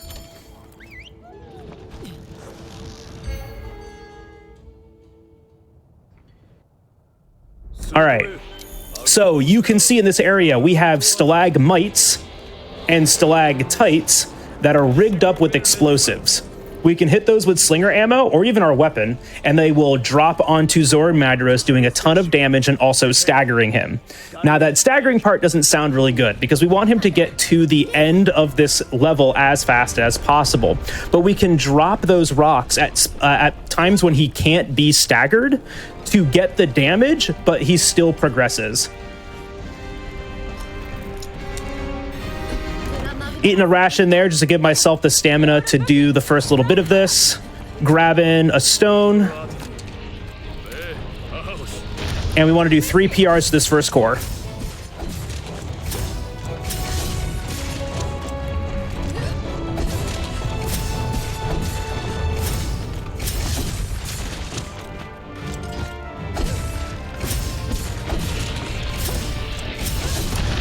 Good core RNG, other than getting hit by the end of it there. The magma cores, when they explode, they have 2 small patterns and 1 large explosion. The large explosion is just a big AoE all around them. I'm getting trolled. And the 2 small patterns, we can try to position around it so we can continue damaging during them, but it's kind of difficult. And depending on the pattern, we just can't do it. This is Rock Friend. Everyone say hi to Rock Friend. We're going to see him again later. Just getting a quick PR off on him, just a little bit of extra damage. Eat another ration here to reset our stamina and climb up again. We're gonna wait for an audio cue here to drop these first 2 rocks.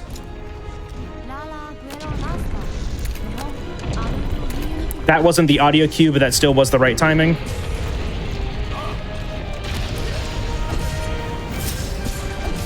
And then we want to do 5 PRs here. 4 is fine, but 5 is what we want.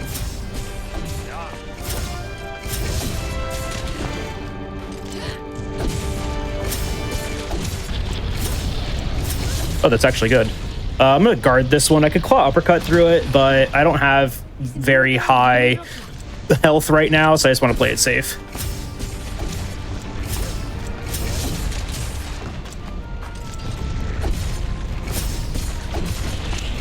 All right, we're good. Beautiful. Didn't get punished. Let's go. It's always a little risky playing with low health around these things, even though we're using the defender weapon or the guardian armor, which has divine blessing and health boost. These things can absolutely card us, and we don't want to do that. It can absolutely kill us, reduce us to 0 HP. It puts us back at the camp, and we do not want that to happen on this quest. So waiting for a very specific animation here, right there. We're gonna drop that rock so it lands after this voice line here. Nice. So Zora Madros was charging up a really large attack right there. If we don't stagger him out of that attack, he explodes more often. The magma cores explode more often. They deal more damage. More lava shoots out of the top of them. It is just a pain, and we want to make sure that we get that. Please don't hit me. Thank you. Also mentioned earlier that we are playing the game in 144 FPS. We're actually going to switch back down to 60 now. At the end of phase 1, Zora Madros is going to be transitioning to phase 2. And when that happens, it's going to put us onto the barricade, the barrier, right? We want to get a out of bounds warp, not a like transition warp, right? The transition warp puts us on the right side of the barrier. We want to be on the left. The out of bounds warp puts us on the left. For some reason, at 144 FPS, the out of bounds warp does not put you on the left. So we switch it back down to 60 just so we can get this strategy. It's the only reason that we're playing on the higher FPS is to get tech smashing done faster. So as long as we switch back by the end of the quest, we are A-okay. Once again, just finding the right spot to put these bombs down, and Nergigante is going to spawn right next to him. This time around, though, we have to break Nergigante's horn. That's going to cut out a whole extra set of track gathering for his gathering later. So I'm going to focus on doing this because it can be a little hard sometimes. All right, good. We got those. Those bombs do 90 damage each and also start the part break. That wall bang does 142 damage and gives us additional part break. We're going to do a tenderize to drop off some thorn pods here, and we're only going to do that for the KO. KO does a ton of part break for us. Did that a little scuff, but that's okay. We should still get this, no worries. Yep, there it is. So as long as we get one of those horns to break, you can't break them both. But as long as we get one, we have done enough. And then I'm just going to get a second one just for the swag and just for the safety too. He's going to sit in that clagger and then he's going to leave. Big jump. And we got the goofy transition, yippee. So Zora Madros is standing up now. That's actually going to give us an opportunity to go back to say hi to our friend. Everyone say hi to Rock Friend again. Hi, Rock Friend. Hi, Rock Friend. Rock Friend. Yeah, here he is. So Rock Friend was found by one of my friends, a Hat in Time speedrunner, GJG98. He found this casually just one day and was like, hey, I don't know why, but I'm attacking this rock and it's not breaking. Do you think that'll be RTA useful? And I was like, probably not. And then we started using SNS and we're like, oh, absolutely is useful. Okay. So this is all damage that Zora Madros is taking, which goes towards the health gate requirement that we need. Unfortunately, though, it looks like I'm getting a slow Zora Madros here. Yeah, it's a little bit slow, but we're gonna get a ton of extra PRs off, and I'm just gonna jump off the edge here and go back to the first core. But yeah, Rock Friend is for some reason unbreakable when Zora Madros is standing up. Let this explosion start, please. Oh, okay, of course it's a big one. All right, we can do the swag. Claw Uppercut through that. Claw Uppercut's a really cool attack. It has hyper armor. You still take damage, but we can use that to just armor through attacks, like the large explosions here.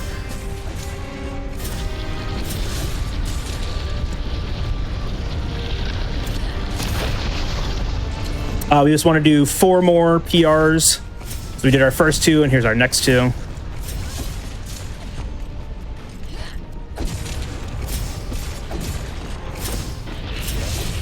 Oh. All right, cool. Almost got really memed on there. That would have been bad.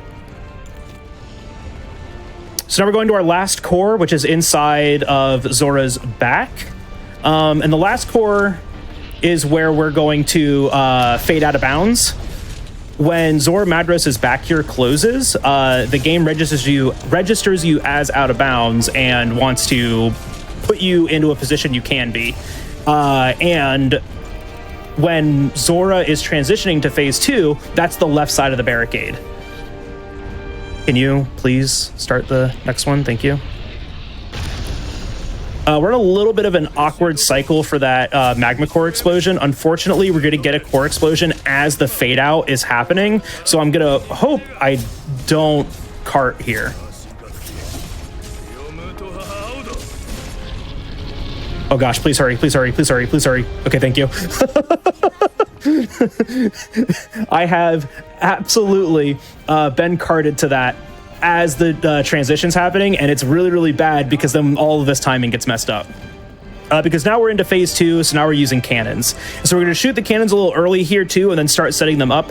What we want to do is make sure that we time the draft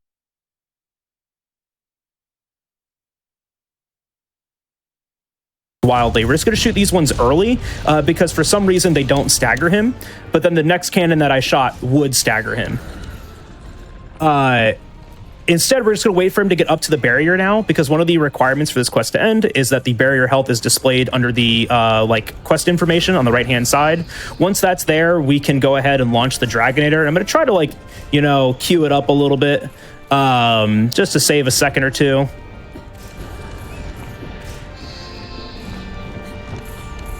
All right, now that that's loaded up, Zor Madros is moving up here. This is pretty safe to do. We can kind of come up here and just slam it, just based on all the timing that I do. There's the barrier defense. Slam that. 24-24. Good numbers.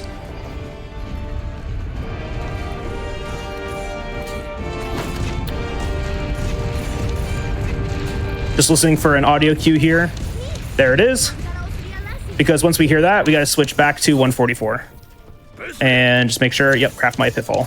All right, we're good. Now we're just waiting for it to the quest to end. Any second now. 10:01, great time. Want to make sure that we take that, because that's going to give us the commendation, which could give us our next defender weapon upgrade. And we're going to switch back to Switch Axe. Just for 3 hunts here, or actually just for 2, right? High rank Pookie Pookie and high rank Anjanath. And mostly it's for high rank Anjanath because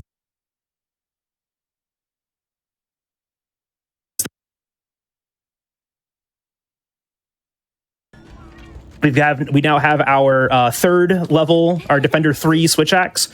Come and touch the handler really quick, and we're going to go on to an assigned expedition again to the Wildspire Waste.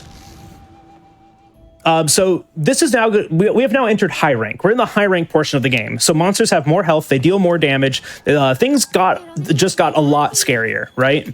We're still going to try to lock down these monsters the best we can, but I am now in like karting territory. If I make mistakes, the monsters can really, really punish them.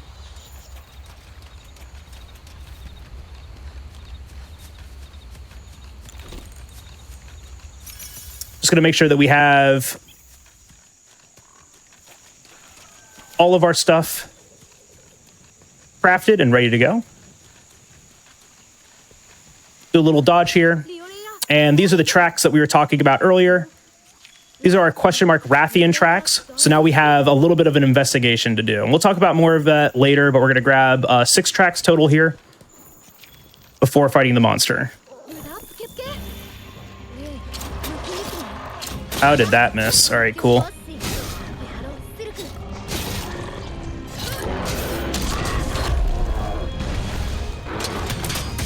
Should still be fine. I'm at a weird spot now, but this is a-okay.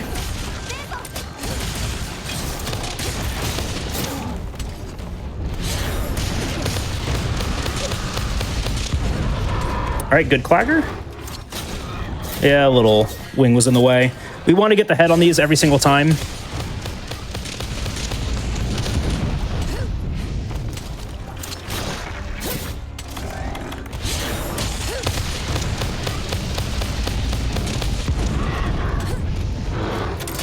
With a good clagger.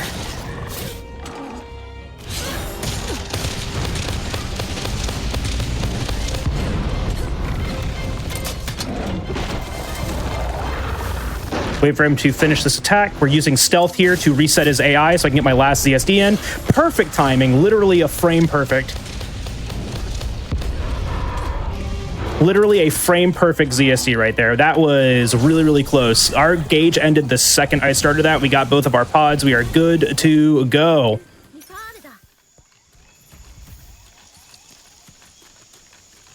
Very clean Pookie. All right, and then now we're just gonna head back to Astera. So the next part of the game is track gathering. If you ever played through this game casually, you probably remember this part of being like, I don't know what to do next. And that's very, very fair because the game doesn't really do a good job of telling you like what to really do here. So I made a little bit of a guide for it online. Essentially, though, we have to gather research points for this pink Rathian to find it and fight it. The way that tracks work in this game is that they have one of 3 patterns that they can spawn for each monster. Ooh, nice. We got the buffer. There's one of 3 patterns that can spawn for each monster every time you load into a quest. We have those patterns memorized. There are 4 monsters that we have to gather tracks for, so it's a total of 12 track patterns that we have to have memorized.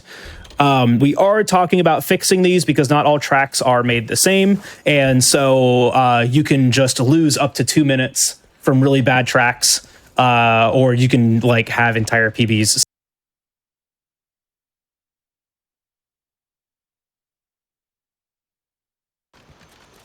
4, 5, 6,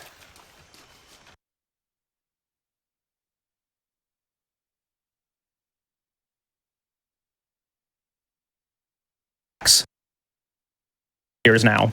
I still count every single time because I will miss one during a PB run during a really good pace, and I will miss one, and missing one is bad. It loses like a minute. And we don't want to do that. Neat little thing here, though, too. We can always check research points. I'm at 110. So that's 113. Or 130. 14, 15, 16, and 17. And then we're going to go ahead and return to Astera.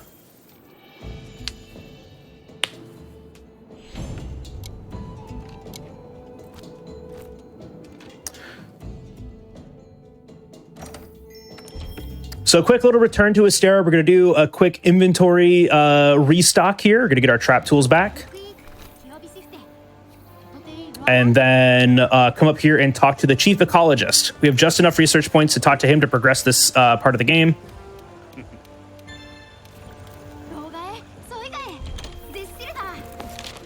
And go ahead and head back to the Wildspire Waste.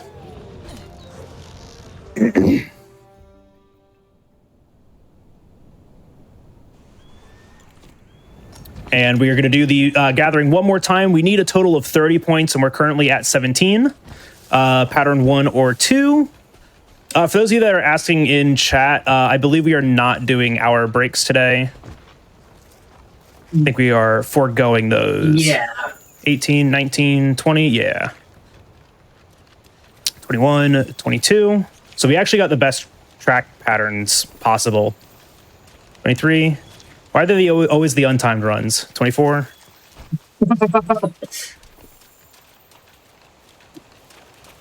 Like, they're always the untimed runs. It always when you're like doing offline practice or like these marathon runs, you know? Yeah. Man. I cannot. I should not look at the RTA time for this afterwards because this is a really good pace. All right, so now that we have done that, we're going to come and talk to the handler really quick, and we're going to get ready to launch our next quest, the high rank Anjanath. And so it'll look a lot like the low rank Anjanath quest because we're using Switch Axe, but we're going to do one additional thing, and we're going to take advantage of stealth here. The stealth is going to control Anjanath's AI and always make him want to back up. He's going to want to back up after every like piece of control that we do to him, right? And that backup is super important for us because the way that the zero-sum discharge on Switch Axe works is that it puts a hitbox where we end it. We can more consistently anticipate where the head is going to be with that backup animation instead of what he can normally do, which is just literally anything, and so it can miss.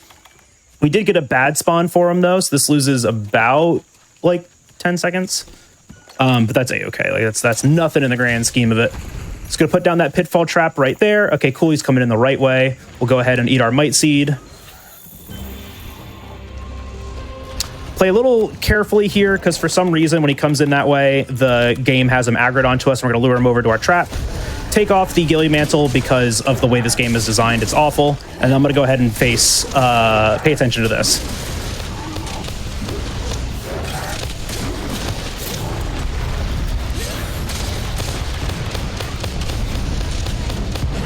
All right, early blast. That's good, actually. I started that too early. Okay, we are now ad-libbing. Actually, you know what? I might be able to save this. Okay, I can no longer save this. So now we're in ad-lib territory. I started that last CSD just a little too quick.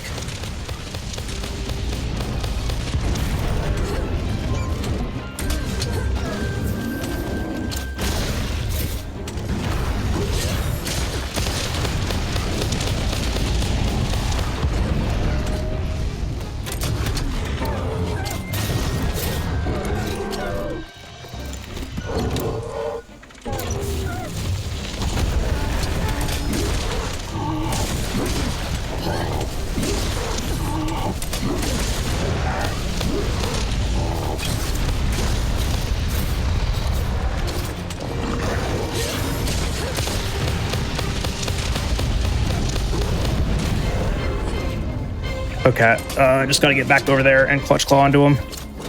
Okay, we did miss that. I have an extra flash, sure.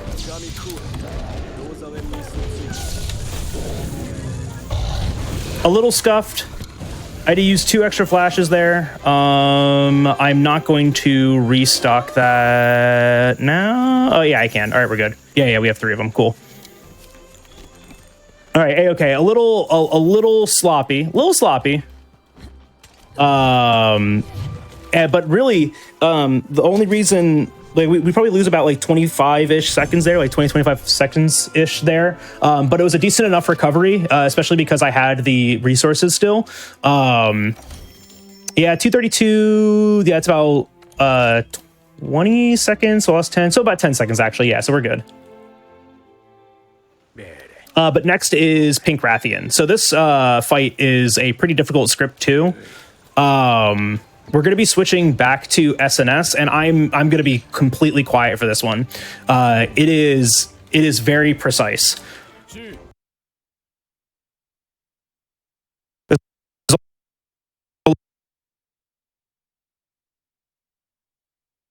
Really paying attention to that and my menuing and restocking here, because we have to downgrade this weapon, which gives us the material back, and then we can go ahead and upgrade that.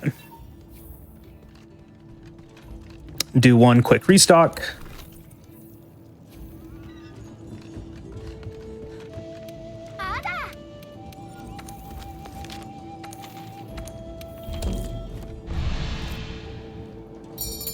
All right, and on to Rathian.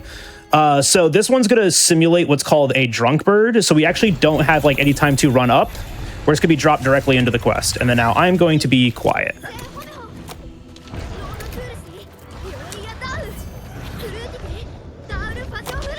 Ooh, a little close. That's okay though.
All right, cool. That was really good. That was real good. Yep, so the damage during the pitfall, the PRs during the pitfall are probably the hardest part of that entire script. Making sure that all of your damage lands in, so the moment that she gets out, getting that KO, it just means that you're ahead in damage. Because normally you just get a clagger and not a KO there. You'll get a clagger from the PR finisher instead, but because I got the KO, I knew my damage was very far ahead. A 158 is massive. Sub 2 on that is awesome. The goal is 2-0 like 3 or 4, right? So 158 feels really good. All right. A little bit of more downtime here because we are in the second part of track gathering. We're now gathering all of the Elder Dragon tracks. So there are 4 Elder Dragons that we have to gather tracks for. 3 of them that are random and 1 of them that are static. 1 of them that is static. So first we're gonna grab the, oh my gosh, dude, good patterns. No, stop it. It's an untimed run. Stop. All right, we got the good tracks for Kushala. 3, 4, 5, 6. Man. 7, 8. So we got the good pattern for this. Kushala is the one that has the most variance. The slowest pattern here is like almost a minute slow, right? It's really bad, but this is actually the best pattern to get. This is the fastest one, so that's really nice. So it really doesn't matter the rest of them that we get because I mean it will break even no matter what. Oh, good tracks, dude. A good run and good tracks. We might be able to get an RTA PB today. That'd be cool. I think my RTA PB is like a 232 or something like that. I believe. Yeah. I messed up my stamina there a little bit, but that's okay. Not too much of an issue. Slow down right here for a second. Stamina management in this game, if you do it perfectly, you don't actually have to slow down anywhere, which is really nice. I miss picking up a Wiggly Lychee, which helps with my stamina depletion. And then I'll just double check here that we are at 18. Yep, all right, cool. And then off to the next area. So we need to gather 20 points for each. The ones that take longer are 2, and the little footprints are just 1. It's a really weird thing to talk about during this run. We just got to pick up the points, man. We need 200 points or 20 because it's divisible by 10. You just go through and do it as fast as possible. Wildspire Waste is Teostra tracks. These are pretty quick too.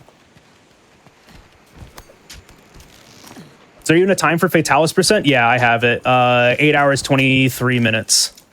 New game to Fatalis. Yes, it uses Defender.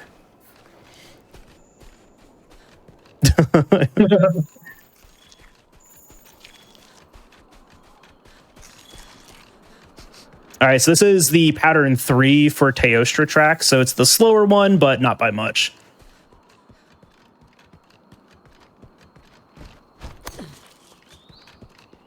Yeah, not much to say during these. So if you guys have questions, just during Zora 1, if you guys have questions, I'm more than happy to take a look over at chat and answer them.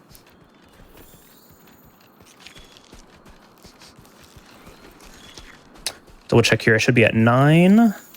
Oh yeah, 7, then 9. Yep. 10, 11. All right, cool.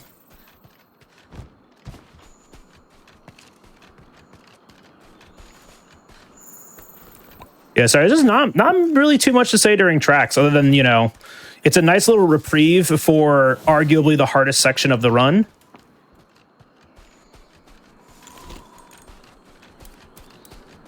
Which is nice. Why are you so cool? You know why, Knight.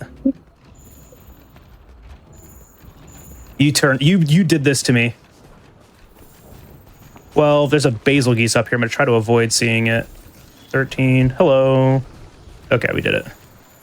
14. I missed a track? I think I missed a track, and then I immediately looked at him. Good job.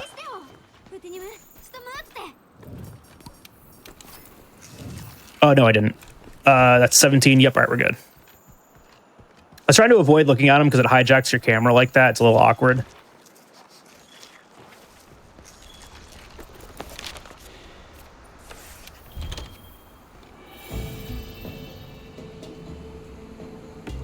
How old is your furry nuisance furball? He is 4 years old. His name is Bo. Like beautiful, but like beautiful. Payne's on the Wilds beta. I had a ton of fun with it. I was lucky enough to be able to play it at TwitchCon, and it was a ton of fun there, and it's a ton of fun during the beta. I don't have like enough like awesome things to say about it. I really enjoyed it, and I'm looking forward to coming out. The biggest reason I'm looking forward to coming out, though, is because this is also the good pattern for Valhazak. Biggest reason I'm looking forward to it coming out is I've been playing Monster Hunter World pretty much every day for 6 years now, since 2018, since it came out. So I'm ready for a new game. I'm ready for a different game.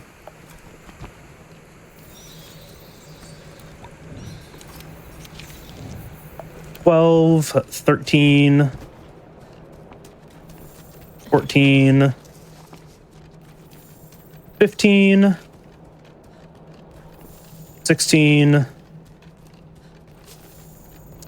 $17, $18, Hoy D&D books. I am a little bit of a D&D nerd.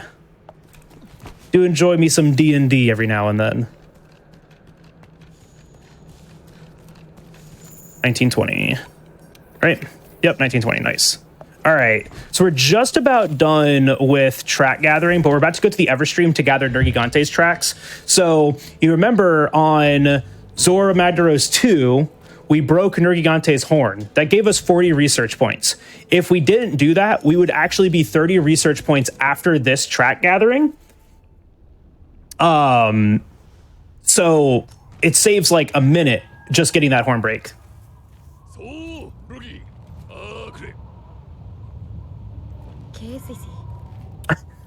You got to get T22 first. I do have to get T22 first.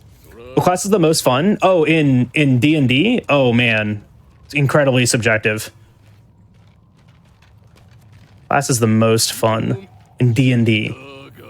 Paladin. It was the first one that I ever played, and I still enjoy it way too much. All right, so let's talk about this. We have another one of those sequences like at the very beginning of the game during Astera. Remember Mercer Skip? We now have one, but with the Admiral here. And so he's got his little walking radius, and we're already outside of it. 1, 2, cool. And now we're just going to go slip right past him, run right past him. And we avoid walking this entire section. We avoid walking all of this, which is awesome. Oh, could you imagine having to walk this entire time? Oh, yeah. Could you imagine just having to do that? We used to do that. Ugh. And what's even funnier is 4 years ago, another runner, Ellie Alive, Ellie was like, I think I found Admiral Skip. And I was like, no, you didn't. You didn't find Admiral Skip, but that can't be possible. And she like tried to like show me, and like we couldn't reproduce it. And I was like, you know what? It doesn't exist. And then like 2 years ago, another Monster Hunter streamer and speedrunner DJ Johnny was like, guys, I think I found it.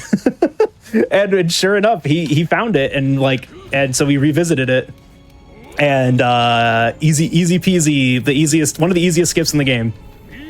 All right, so this is the Everstream. We have to gather a couple of Nergigante tracks here. There are 3 groups of 2, and at each one we have to spot a monster. So we're going to use the cutscenes to our advantage a little bit here, because the cutscenes are going to reset our position too, right?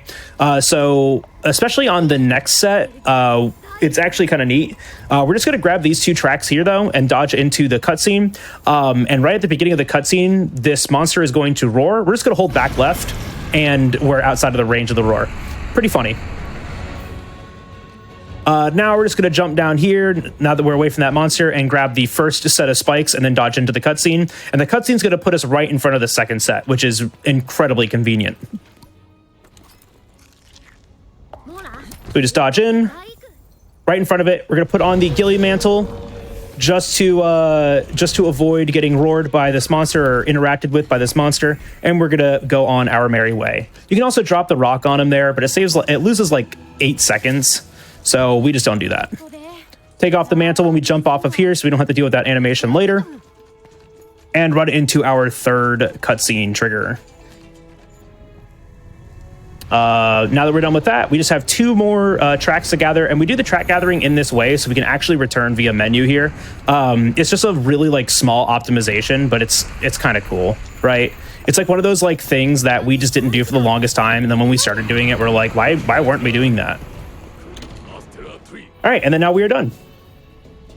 So we will now be going into the Elder Dragon kind of gauntlet, right?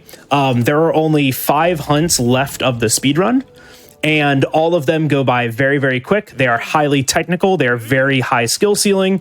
And what I am going to hopefully do to them here will showcase some really, really good Monster Hunter just gameplay, right?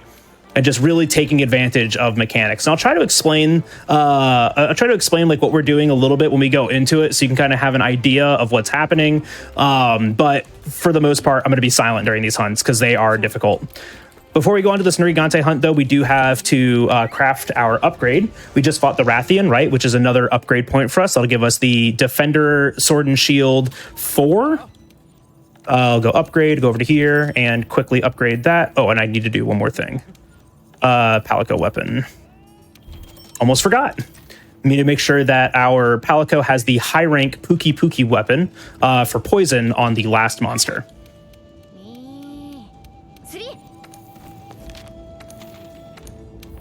All right. So the first quest here is Nergigante. Nergigante is a very cool fight. All the Elder Dragons have an aura. Nergigante's aura is his spikes. You will see his body parts will grow a variety of spikes. The body parts have multiple states. They can be in no spikes, they can be in white spikes, or they can be in black spikes. White spikes are the best. It gives that part the best, like we call them hit zone values. It gives it the best hit zone value, which means it takes the most damage. So we're going to be making sure that we have white spikes to attack. But also, when we break white spikes, the monster topples. So against Nergigante, we could do this really cool thing where we alternate between breaking a spike and getting a clagger. Ooh, that's not good.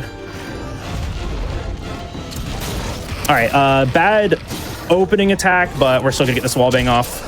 And I'm just gonna focus on doing this now.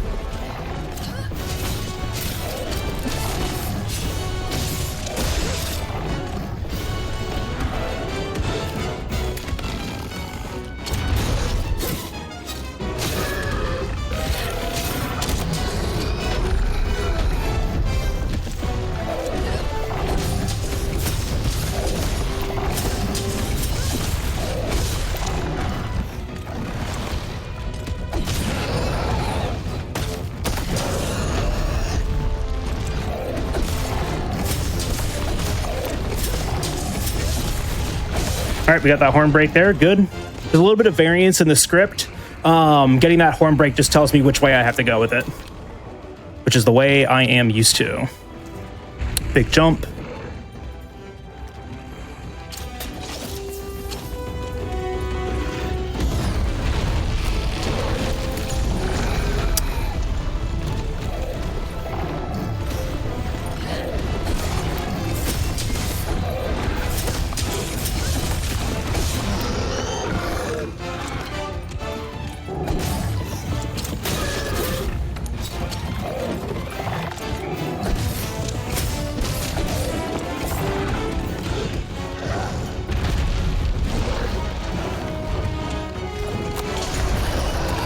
That's unfortunate. All right, I have to break this arm over here.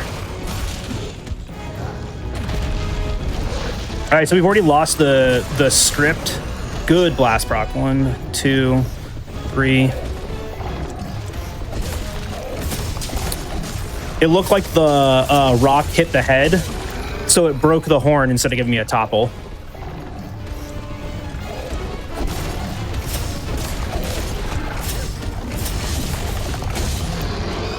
fights can be a little finicky sometimes, but we've got it back under control. Shouldn't lose too much time from that.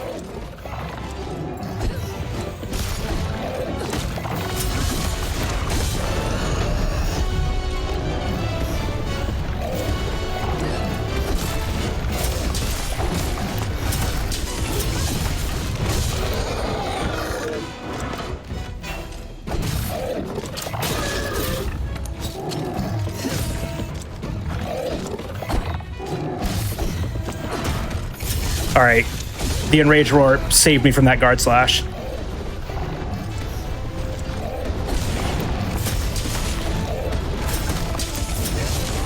All right, we're good. That was actually really good. Still, even though like a little scary, a little scuffed, just a little bit.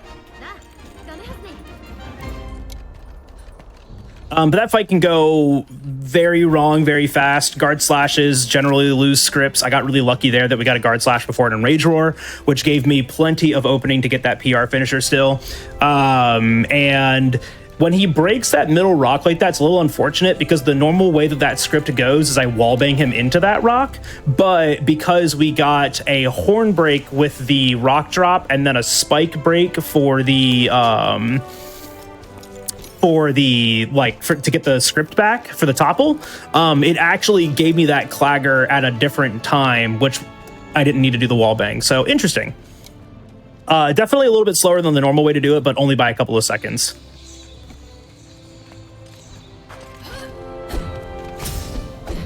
Yeah, this has been a really good run so far, but the Elder Dragons are the hardest part of the entire run, just honestly. So I'm hoping we can hold it together here and like have a really strong finish. That'd be really, really cool. Make sure we take on all this. A 331 is about 10 seconds slow. Yeah.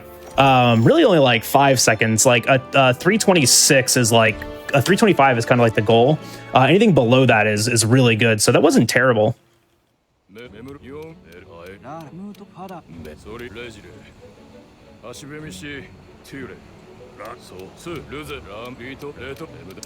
So this section, we actually kind of did things out of order. This is when the game kind of anticipates you to do the Elder Track gathering, but we already did it. So we're just going to go around and talk to everyone really quick and finish this part of the game, and then just continue. Oh, excuse me, continue with our hunting.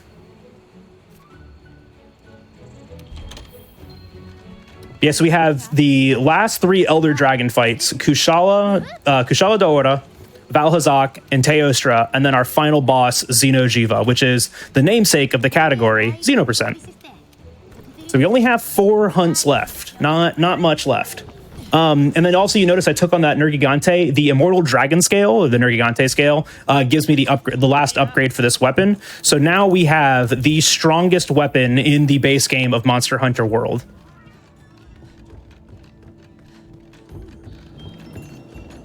Which is why this has its own category.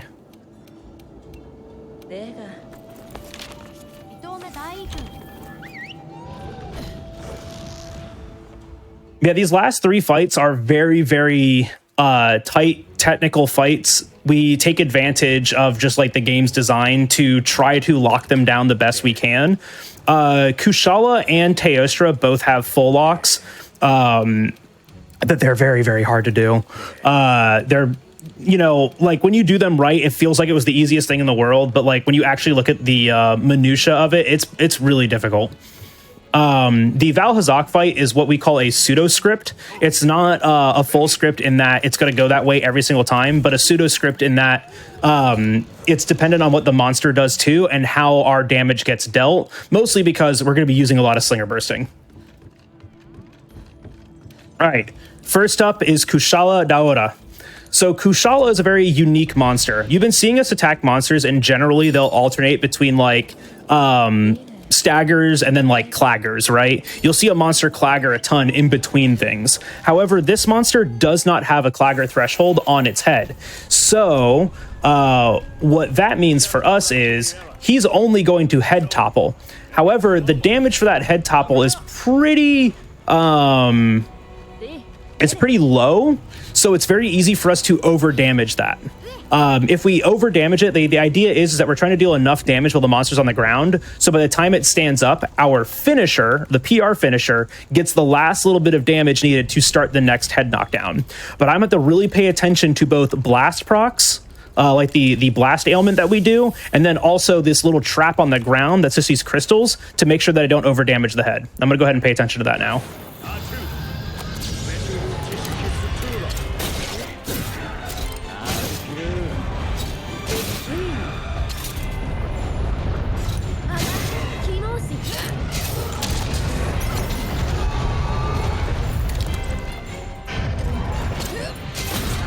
Thought I missed.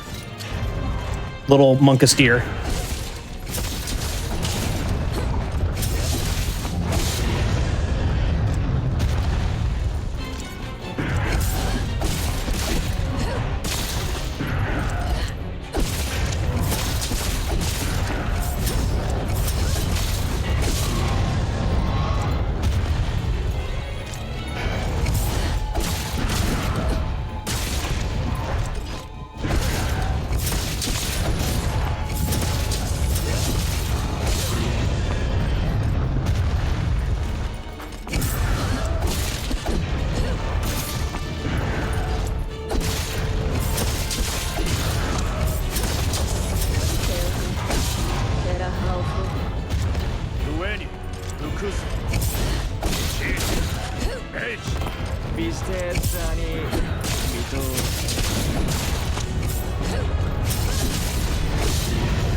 Nice. All right, that was really good.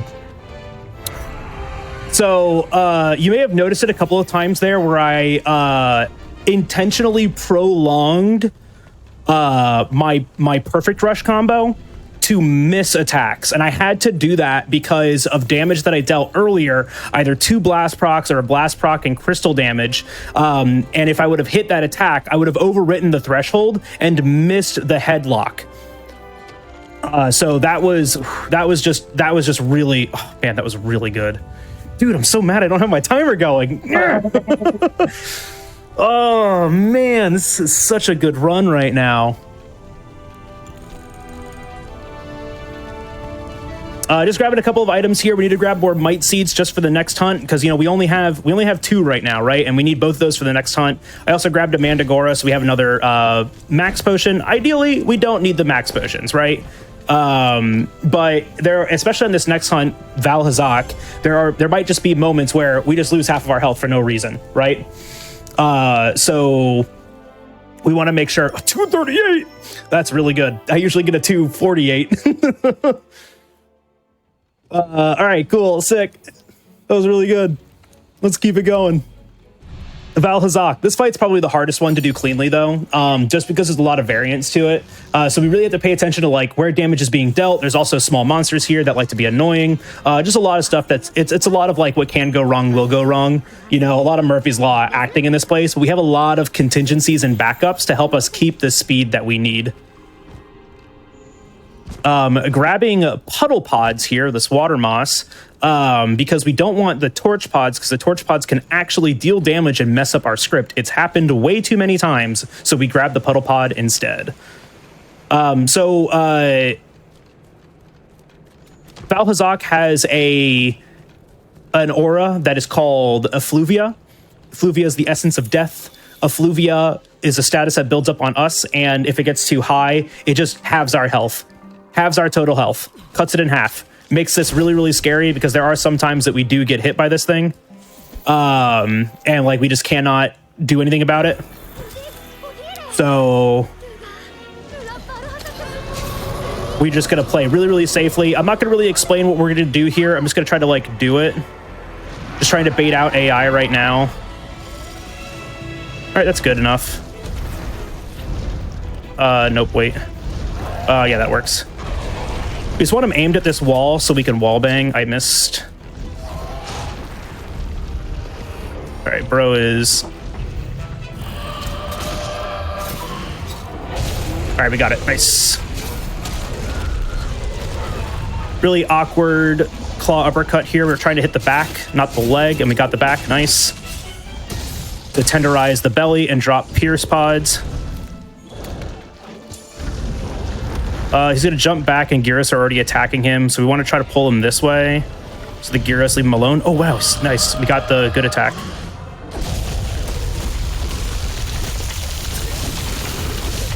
All right, good. That's actually the ideal opener. Okay, that was the ideal opener until I got caught behind the leg.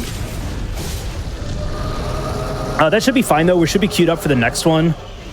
And I have 2 of these still. All right, yeah. All right, it's perfect. Clagger works here. Hero stop.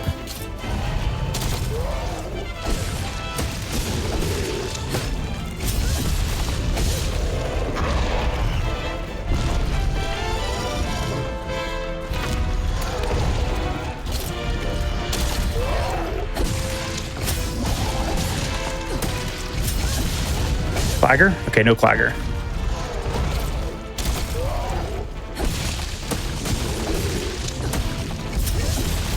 Clagger? Thank you. All right, good. I rushed that one just in case.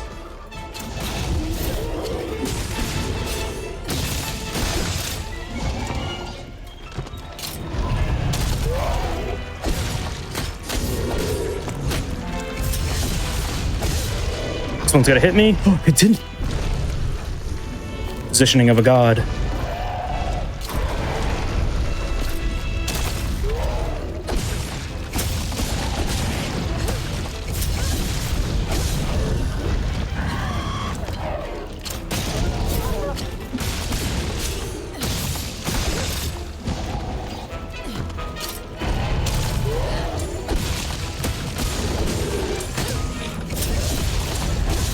The Gyros need to stop what they're doing.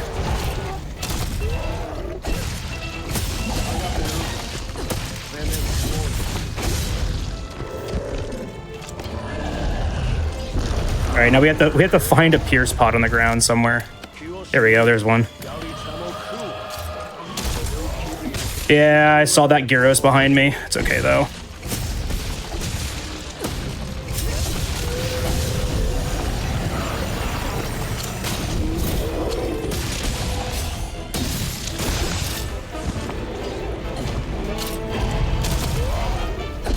Oh, so good. All right. That was really good. That was either a low 4, possibly a sub 4.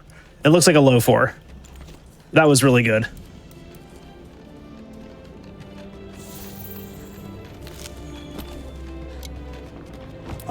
So that fight, you can kind of see there's a lot of variance during it. The monster gets to move around a bunch. He gets to do some attacks. The Gyros can come in and be annoying. You even saw before that last PR, I did the Slinger Burst, which leads into a perfect rush.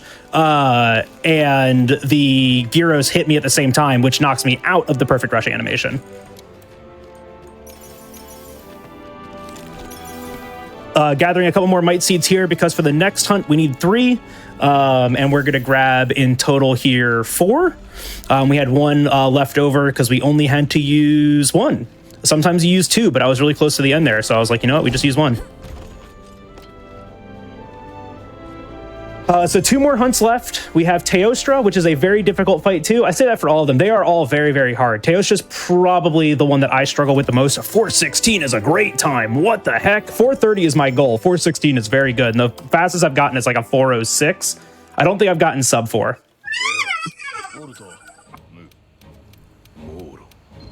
All right, so the last little bit of that we have to do is just to talk to Huntsman here. And we're going to do something really goofy to get to the quest board faster. I love this. Green says it saves 1 second over just walking to it. So you know what? Time saves or time saves. So Teostra is very interesting. This is the first time that we're going to be using a demon drug. So this is a 5 raw damage increase, but it lasts until we cart, right? Lasts the entire hunt, or if we cart. So it's just a little bit more that we needed to really make this script work. And this fight is, I mean, it's really, really cool. It is also... It's very difficult. It has the hardest opener because it's kind of frame perfect. But we have to dodge a roar at the very beginning here. And then it has just like a really neat opener. If I miss it, I miss it. It is what it is. It loses a couple of seconds, but like I'd rather get it because it's a really clean looking opener.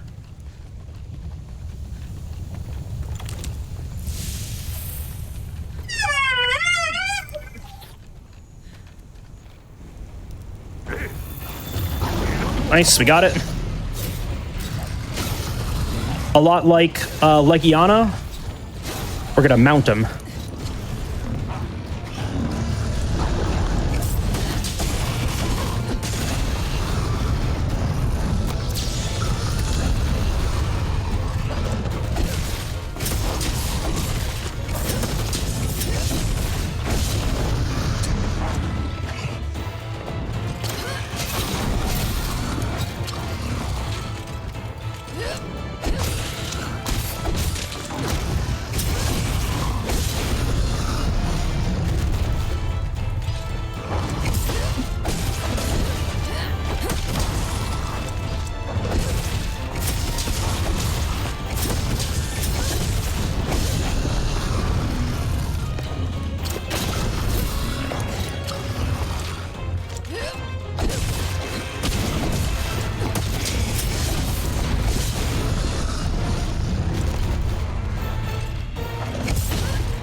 Huge. Absolutely massive. Perfect Teo. Nice. I cannot believe how smoothly this has gone this entire time. So I don't know how many of you guys watched the last time I did this on a hotfix. My estimate was a 240 and I finished it in 257. And that was something else. This is the antithesis to that run. This is literally this run has been, I can't think of a single thing that we've messed up all day today, which is really upsetting because this might have been my 222. I should have ran my splits. I should have ran my splits. We are like, there's not, I can't think of a single thing that we have lost any time to.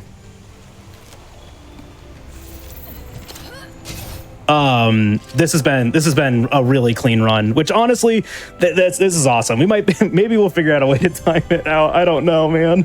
I might want to figure that out, but this has been really good. Oh yeah, sub 3 Teo, oof. A 254. Ooh.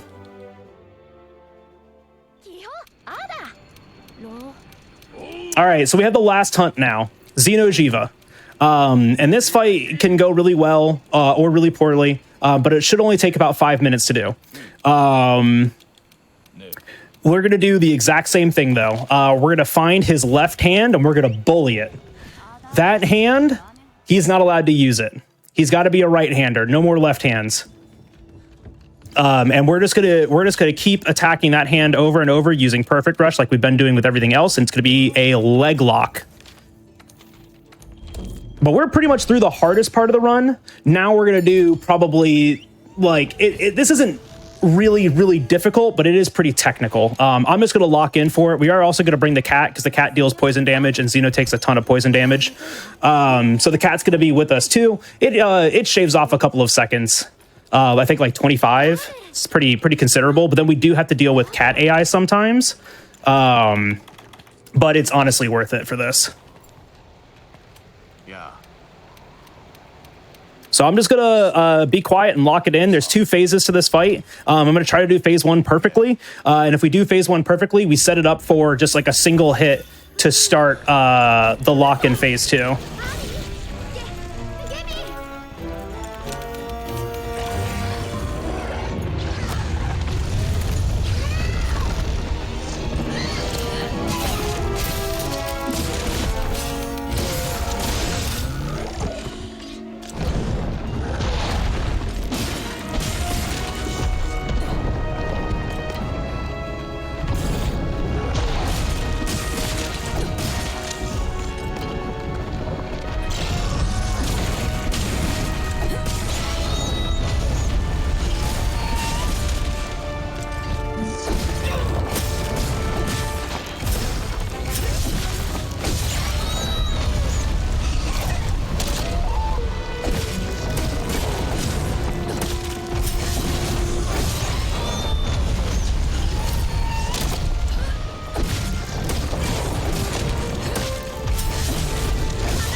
Perfect nice. Phase 1.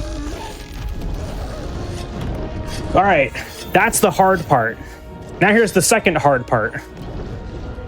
Gonna use a demon powder here in between phases to give ourselves more attack. This is just more damage. It makes the run faster. We have to do 2 claw uppercuts here. We're gonna try to do them quickly. Faster we can get those, the faster we go. 2 claw uppercuts, use a might seed, and then just tap it once. Good AI, do nothing, do nothing, do nothing. Thank you. Do nothing, do nothing, do nothing, no slam. Okay, good.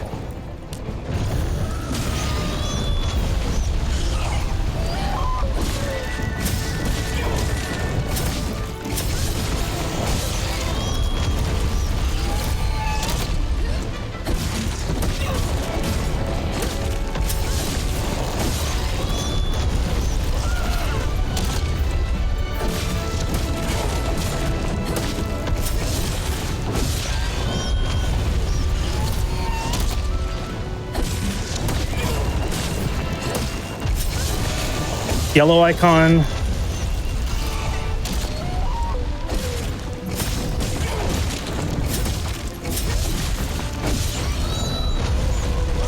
And back into enraged.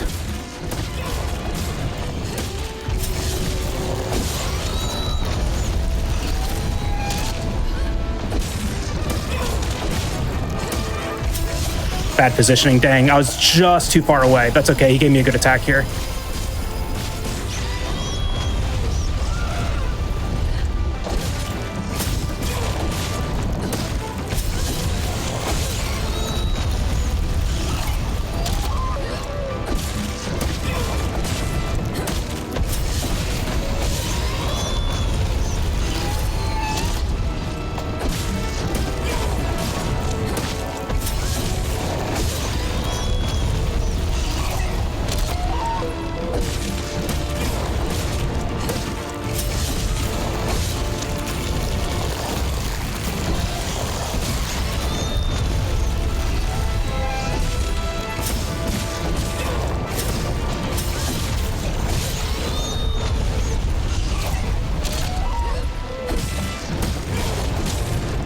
Time. Oh my gosh. GG. That's a very good Xeno time. A 422 is absolutely massive. You're looking at like a 226 RTA? I think it's like 226 on the dot. 225.59. I might have to go back and retime that because that may have been a PB for me. I think that's an RTA PB for me. Huge. Oh my gosh. All right. That's the best I've ever played this game, I think. All right, that's huge. I love to do that. I want to also say that I was not confident about this run yesterday. I was failing to so many things. Oh, hey, look, it's green speed. We might need to figure out a way to retime that because that was such a good run. Absolutely incredible. Oh my gosh. Well, okay. Well, that was 0%. To talk a little bit about what was happening there, that's a Xeno hand lock. We didn't get to talk about it at all during that. I just had to lock into it because it's a hard thing to do. But that's a Xeno hand lock. And the topple threshold on the hand is really, really low. 1 PR can get it. So we can deal as much damage as we want to it. Asterisk, at least 2 of our Slinger Burst, out of the 3 like shots from the Slinger Burst, 2 of them have to hit. So as long as we land everything else after that, it's the positioning of the PR and the angle of the PR. We can catch most of the AI that he does. There's the back step, which I generally miss, which we missed one of them there, but he gave me a really good follow-up attack, so we were able to lock it in. And then there's a step forward, and the step forward, you sometimes can land a PR, but sometimes miss it, but he always follows up with a tail slam, so we can continue the lock. It's just a full open for a lock. I do genuinely believe that was a PB for me. I'm shaking right now. Yeah, that I do genuinely think that was a PB for me. So thank you so much. A 225 RTA is absolutely massive, especially when I told you 240. Super estimate. Cool. What's that? You crushed that estimate. No, I know. And what's like I'm always scared to be like, yes, let's go with a lower one, because missing Expedition Los, which we did perfectly, loses 2 minutes. Getting bad tracks, 2.5 minutes. Making one trapping error, 1 minute to 1.5 minutes, right? Yeah. Like it can just go really, really badly. Yeah, and to explain to everyone too why I'm not sure why this is a PB or a record for me is that we do use in-game time, which removes the cutscene time and removes loads too, to put everyone back like on kind of like the same playing field, because load times are very much dependent on your rig and your computer. And when I built the second computer explicitly to speedrun this game, it felt really bad because other people could not keep up anymore, and so we actually sought out the load remover. Okay. Thank you. I think I'm good. That's all I got. Thank you so much for inviting me on, Church. I really do appreciate it. And if you guys liked this, I literally stream Monster Hunter every day. And I do these attempts literally every day, though I might time this one out and I might finally be free. But definitely swing by the stream and always hang out with GDQ. Reminder, GDQ is in January as well, so you guys should definitely watch or tune in or attend even. I wish I was going this year, but Monster Hunter Wilds comes out in February, so I'm going to use my PTO a little bit differently. So, do you have any shout-outs you want to give to anybody in the community or anything? Yeah, absolutely. First and foremost, Greenspeed18, you saw him in chat a little bit ago, has been the other person helping push this record down even lower and even lower and even lower. And so we've been kind of like battling out for this run right here. We've been both trying to go for this run. Like that was very close to perfect tracks, and just a super clean fight. Like him and I might have to talk about this tomorrow to see if we can't time that out and come up with something, because this was a super clean run. On top of that though, has been helping me with this category for forever, and just an absolutely inspiring human being. And I really do appreciate you, Green. Thank you so much. And everyone in my community, I've been seeing you guys in chat. Thank you so much for hanging out and just being here and hanging out. If you guys do want to speedrun Monster Hunter games in general, it could be World, it could be Rise, it could be Wilds when it comes out, Stories 1 and 2. I run those. You should definitely check out the Monster Hunter speedrunning community, MHSR. You can find us on speedrun.com. Just find the Monster Hunter category. You can find my name on all the leaderboards there too, and as a moderator and stuff like that. Always reach out to, always happy to help. You guys, please definitely come and hang out and speedrun Wilds with us, because it's gonna be wild.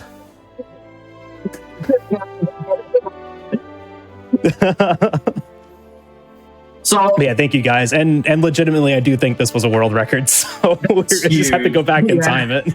Well, yeah, it's gonna be a pain, but hopefully. Oh yeah. I mean, if not, it was pretty close, and doing that like live on GDQ is huge.